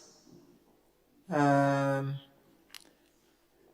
understand that the motion will have an action from Senator Sinclair, and therefore we will not proceed with a vote on it today. As I understand, that's acceptable, or is it? Yes, I think the word is Minister for Agriculture, not Leader of Government Business, which of course I clearly understand. So I think that seems to be the spirit, to change the word to Minister for Agriculture. That is I mean, unless I'm hearing really, really wrong.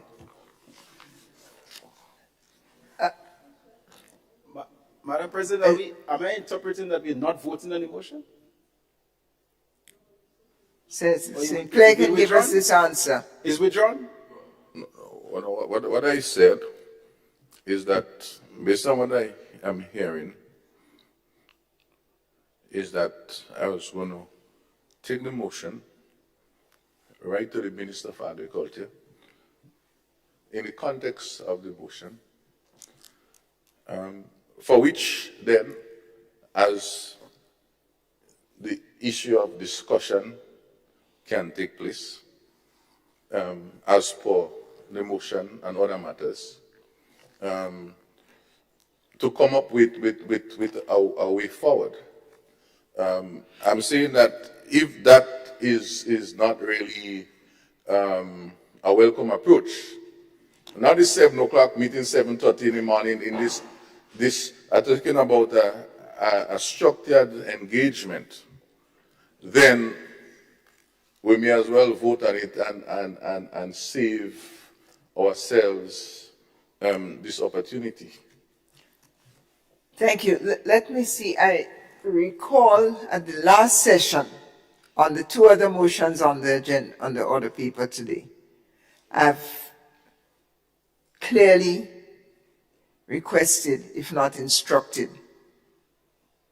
you two gentlemen representing in an honorable way your two constituencies to have an informal dialogue on these common issues that you keep bringing up here again and again in the Senate.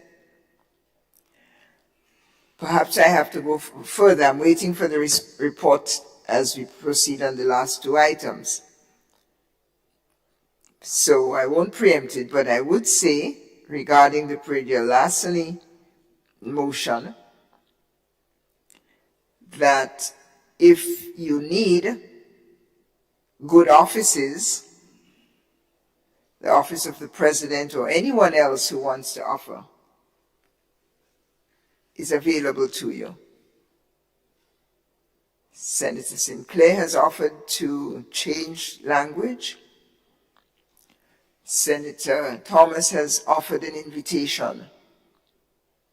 I think that's progress from where we have been over these past months. So the third contribution to this is the offer of good offices.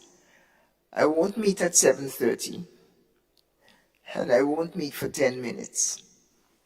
But I think there's a goodwill here in the Senate, certainly from the office of the president, that we can meet. I can facilitate your dialogue towards your resolution. If that is acceptable to you both, I would invite you, Senator Sinclair, to suspend further action on the motion. I hope I'm not using a loaded word. I didn't want to use the word withdraw. Suspend. Rest the motion for now until such a meeting occurs, and I will take responsibility to convene the meeting. Is that acceptable to you both? I am okay with the suggestion. I thank you, Senator Sinclair. Senator Thomas? I know you have to consult your administration. Yes, I do, Madam President.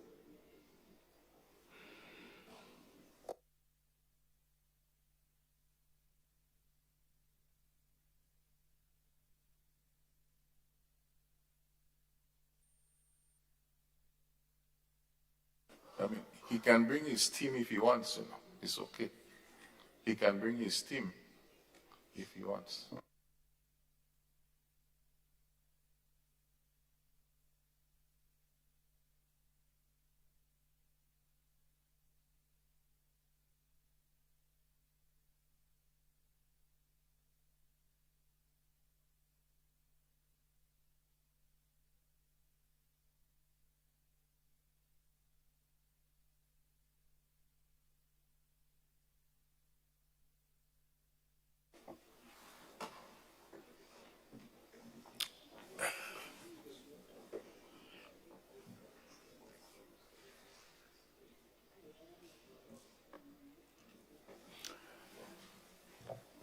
Senator, Leader of Government Business, sir. Madam President, thank you very much. The debate that took place on this motion, particularly on this side, is that we are not prepared to support the motion as is.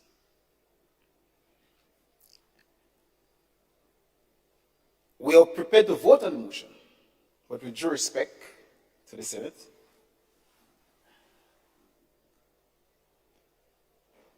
we are also prepared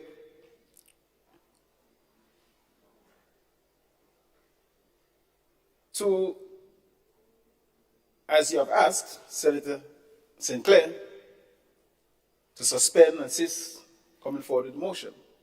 But I also want to tell the House that this pretty lastly subject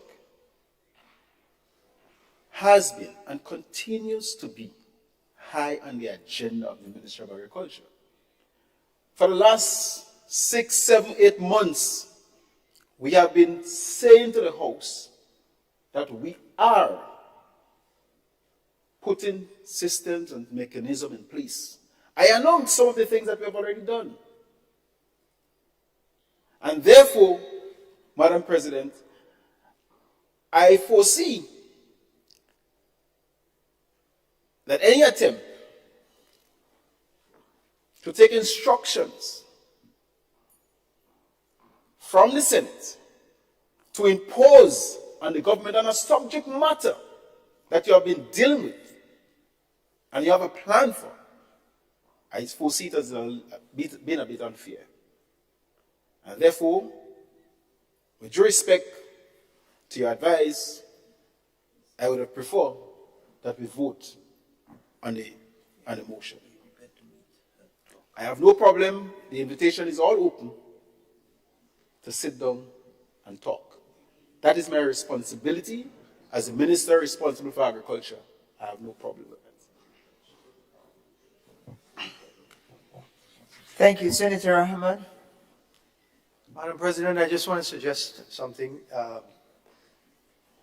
Perhaps they could do both. So if they do meet, and after they meet, then whatever recommendations come out of that meeting, Senator Thomas takes it to Cabinet, and then Cabinet gives their approval or change to it. Then they can come back and discuss it. And that's how he's going to get his motion passed. Not directly, but at the end of the day, it's the result he's interested in. And that's how it's going to be done. So it has to be done through Cabinet, their government. And so they can't make unilateral decisions, I suppose, on the fly like that. But definitely through consultation, that same consultation that has been agreed upon here, spoken about, or agreed upon because he accepted, they do meet, take whatever he has to, discuss whatever they have to discuss, then bring it to Cabinet, Cabinet approves it or tweaks it, bring it back, they agree, and it's done. Then they have the changes that everybody wants to see. Thank you, Senator Rahman. For clarification, the offer of good offices is simply around the procedure. How shall we proceed in the Senate? It is not to decide on the content or strategy of the motion. It's to seek a procedural, and the conversation is actually going to be determined by the principals. I'm simply a convener and facilitator if the offer is attractive. If it's not, that's fine. So I understand the proposal now is we go to the vote. At least one of the two parties has said yes to the meeting, and one was, I'm not sure if we have a formal call for the vote. I see consultations taking place. So halt and let them continue for a minute.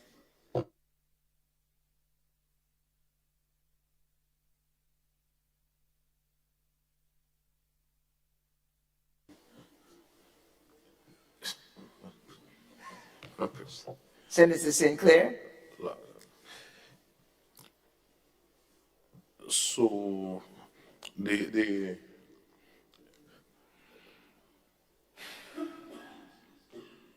are we saying that we having a vote on the motion? That's one. Are we saying that we're having a vote on the motion and we'll also have a dialogue? Are we saying we're going to have a dialogue and then based on the dialogue, we find a common path and come back here? Just for clarity, and this is for clarity, there is no right and wrong answers to this. So you can have how much points to score.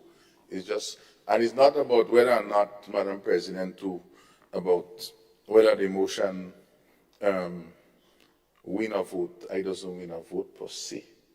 It's a matter of discussing and using the parliamentary process to go through things properly, and it will come to an end where it has to come to an end. That's so it don't come to an end prematurely and then it disappear with no proper process. I think that is what I think everybody would want to see.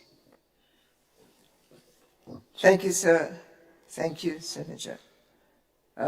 Senator Adrian Thomas. Madam President, I rise to, I think Senator got it right the very first time, and I want to endorse that we vote on the motion and the meeting is open to discuss the subject matter pretty elastically.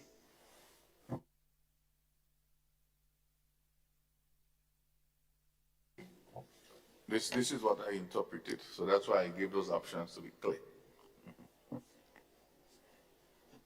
The motion has been made and seconded much earlier on in discussion, so now I think we have a call now for debate on Prager Larceny. Floor is open. It's a vote. It's a vote, Madam President. That's where we are now. Well, you called for discussion? No, for the call for a vote on the motion as presented, and then the invitation is open for a meeting on the subject matter of Prager Larceny.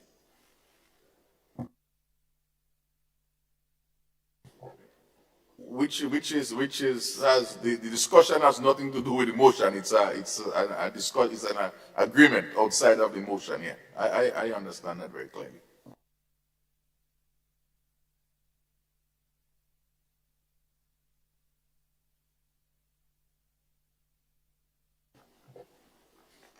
Honorable House, Senators,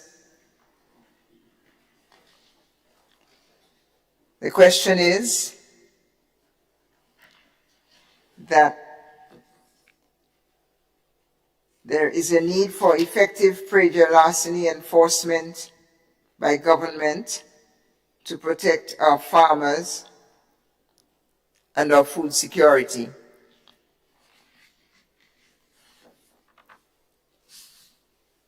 All those in favor say aye. Aye. Those opposed say no.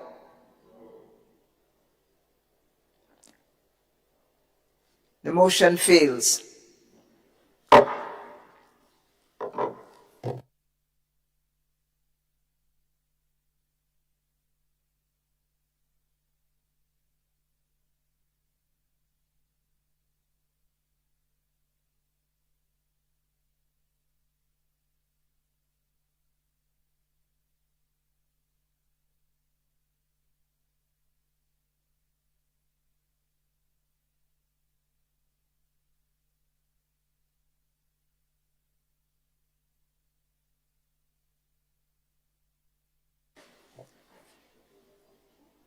Senator St. Clair, you have two other motions on the floor. Yes, Madam President, these other two motions, well, to me, were presented by myself, Julie, and of course, we had what I would say was the contributions from the government side. I see the notes inside of the other paper pertaining to no vote was taken, as is a normal practice, to close the motion. You give, well, instructions, as the notes say, that the parties should meet, and of course, if you look at the Hansard, and if you just rewind for the last 10 minutes, you would realize that the message is consistent in these matters. It wasn't a matter of wording this time, it was a matter of check the Hansard, and we'll see what it says. So, for closure, I want to suggest and recommend that these two motions be voted on for the records. So it's noted. I think that is the process, notwithstanding the other discussions that took place towards the end of that previous motion that we just discussed.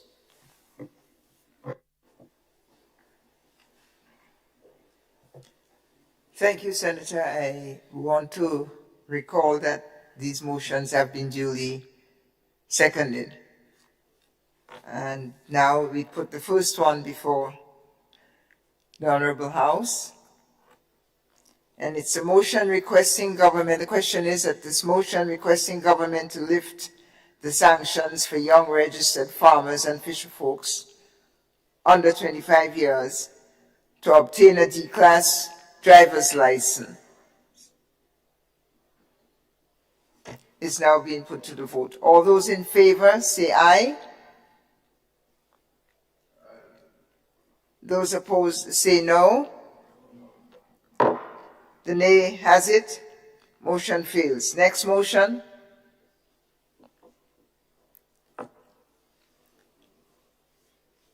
Senator St. Clair. The motion seeking the urgent action by the Minister for Agriculture to issue an order.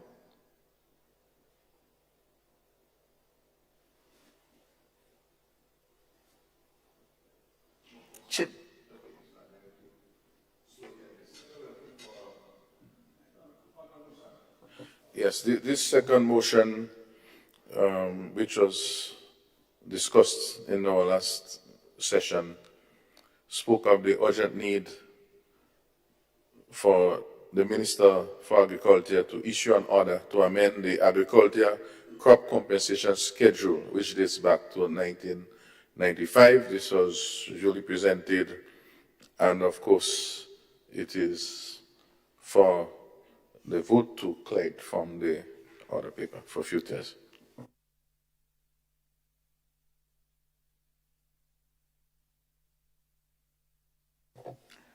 Honorable House, the motion before us is that this Senate supports the motion seeking the urgent action by the Minister for Agriculture to issue an order to amend the Agricultural Crop Compensation Schedule, which dates back to 1995.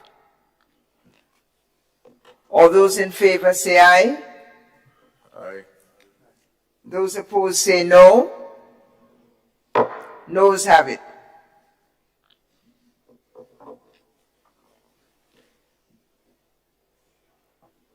Leader of Government Business. Thank you very much, Madam President. I rise to beg for the adjournment of this House. Senator St. Clair. Yeah, Madam President, Thank you, Senator. wish to make some comments on the adjournment, please, if you may permit me. Thank you. It's a few items, not necessarily in order of priority, but of course we know we have Corpus Christi this Thursday, and this is the time when not only farmers, but our household is a tradition. After church, we'd come out and plant the corn and peas or some other crop. And so I want to use this opportunity to give that blessings and encouragement as a nation in that regards. I want to also further use the opportunity to note the Grenada Cooperative Nutmeg Association is just about finishing 1 year of celebrations for its 75th year of existence. There's a series of activities that took place, school quiz, farm competition, etc. And of course, 75 years is what we call almost old age in pension this time. Of course, it has gone through its lot of ups and downs, and of course, we have to find ways to continue to improve it and regenerate it. It's not like an individual which grow older, but the businesses, you can re-engineer and improve. So I want to share this. Also, we had, we don't have to be always speaking about death when we come to the parliament, but we have, some significant individuals, I may not call all. I mean, for example, our regional body up in the North General who passed away. Even my good partner and debate partner, George Harford, who also was the chairman of the MNIB Technical Working Group. May his soul rest in peace. In that regard, he has been working with many farmers, and I know they themselves would even been distressed in finding markets for the produce, particularly ripened bananas. And of course, Ms. Doll Douglas out of Paradise, a soldier farmer who have been battling cancer and so on for the past few years. So I wanted to make some comment there. I also wanted to congratulate the folks, the CMOS, Grenada CMOS, commercial CMOS producers. They have been working for the last 2-3 years within COVID, trying to get a group together, Jude and the guys out in Good Hope. And of course, with the assistance by the government, particularly focusing on various areas, including CMOS, we look forward for that young and upstart group to really move forward, because CMOS is a what you call a superfood, where it has all the different minerals and so on. And of course, the last point I want to make, I make it in the context of my good friend, Senator Lacrette, I must say, which we had a long conversation on Wednesday pertaining to what I call, I wouldn't say disturbing, but the whole matter surrounding our whole healthcare system and the repeated experiences I've had. I share some of my thoughts with him, which we collaborated in our thoughts. And I trust that they will take action. For too long, the whole system of how the doctors, as I told him sometime, I had a situation whereby on about 2 Saturdays back, I had someone close to me, and they was under pain, the different scans and so on, Thursday, Friday. Went to the hospital on the Saturday in pain, and the doctor said, well, come Tuesday morning, we'll tell you what's going on. But by midday on Sunday, the person passed away without even knowing what the results were. So this is not the type of care we need, and we both shared and understand that in a lot of cases, the arrangement for the employment with our specialists and so on is not at best. And so those things, not that the doctor is bad-minded per se, but based on the employment arrangement. And so we had that discussion, and it's not something I would do because I've had different experiences, but I thought on Saturday I had to reach out to because you don't just lose lives like that. We don't lose lives like that. And I urge for us to find ways. If we need to go to Africa to get some more nurses, we need to find ways to, if we need a car, some of us, we import some of the best cell phones, the best shoes, the best ties. But if we need to have doctors and we don't have enough, let's import them to save lives. If we don't have enough nurses, let's import them to save lives. In the now, while we put systems in place to ensure that whatever arrangement these folks go through in scholarships and so on, that they come back to serve. I mean, we may not have all the equipment, but I would say we have a fairly well within this country in terms of laboratories and equipment to do a fair amount of what needs to be done. But I am worried, Madam President. Sickness is something that don't take vacation. So when these doctors say come on Tuesday morning, because Sunday is a holiday and Monday was a holiday, I pray that I didn't get sick during those days. Sickness, most time is happen late in the night, early in the morning, on holidays and those times. And we need to find a way to address those. I'm comforted by the Senator's response, and he knows that. As I told him, it's a matter that we'll speak about. So don't be thin-skinned and take it personal, but I'm there to help and support in whatever way on those matters, because more and more persons, after I repeat my stories, were just telling me more and more stories, and I was like, you can't be for real, I don't think all is lost, but we need to put the systems in place. And those who are manning the systems, because we understand that the ministers and the senators, whoever they are, they're not there day-to-day managing those things. But we have to ensure that we put systems to make sure that these folks are accountable, because today is me, tomorrow is Brother Haman, the next day might be you, or farmers. They're elderly. They need to feel safe, feel secure that if they get sick, something will happen. Sometimes it could be their children or their wife or their son.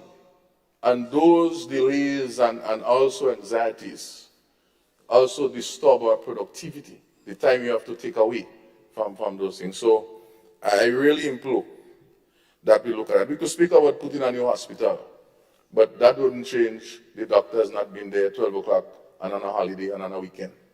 The system is what we need to ensure. So I want to keep my comments very modest and moderate in this regards, but I trust that something can be done, Brother Lacrette. I know we had a long discussion, and I think you know deep where my mind is, and there I might not go on the third shift with you, but I'm there with this matter deep down inside me. Thank you, Madam President. I thank you, Senator Sinclair, and I offer the floor to Senator Rahman. Thank you, Madam President. I wish to make two closing points. One is that in a meeting with a manufacturer this week, the owner/businessman complained that he was at a disadvantage as it relates to competitiveness when quoting on projects. I then asked how so. He explained that when government gives VAT concessions to investment projects, then there's an obvious benefit for those who would import goods for those projects. They save the VAT. For example, if an investor is given VAT concession on windows, when these windows are imported, no VAT is charged on those windows. However, when our local manufacturer or hardware has to quote, their raw material and or finished product already has VAT in it, built in, because when they brought in the raw material or the window, they paid VAT and port. Either way, they have to either take a hit on their margins if they can afford to, which is highly unlikely because they are competing against international suppliers, or they have to wait until they import more of the same stock or stock of the same value to get a credit on their VAT for that sale made upon importation. either way it is a disadvantage to a local business. So we need to have the business community needs to have a clear and agreed upon accepted procedure for all businesses to follow. The Chamber in that vein, this vein would be engaging with the Ministry of Finance to confirm that there is in fact a preferred and approved process. So we want to make sure that when you have projects and you have local manufacturers or hardwares, businesses, they must be able to quote and they must not have a disadvantage in quoting. So that's one point I'd like to make. And the second point is a little on a lighter note. The Chamber has, on a yearly basis, the GCIC Intersector Cricket Competition. And that competition was just completed. That competition has been in existence since 1995. And it includes many private sector organizations. Last year, it was 2022, it was 24 companies took part. And this year, last year it was 16, this year it's 24. So my point is NAWASA, police, they also take part. And the companies give time for the employees to go and to exercise. So that's the point I'm making. The point I'm making is that I would like to see that broadened, because cricket is our thing. It is part of, exercise is healthy amongst businesses, and the fact that we are seeing even the police and NAWASA getting involved over the years, we'd like to see greater involvement in that for 2024. Thank you. Thank you, Senator Rahman. One last point, I was please. asked to inform who won. So Bryden and Miners won the competition.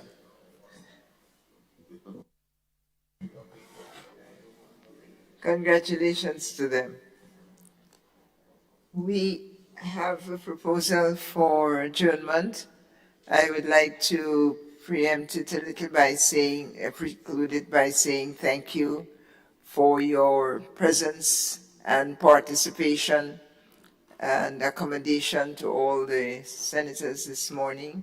I think it was and will remain a historic session with the passage of that special African Export-Import Bank legislation.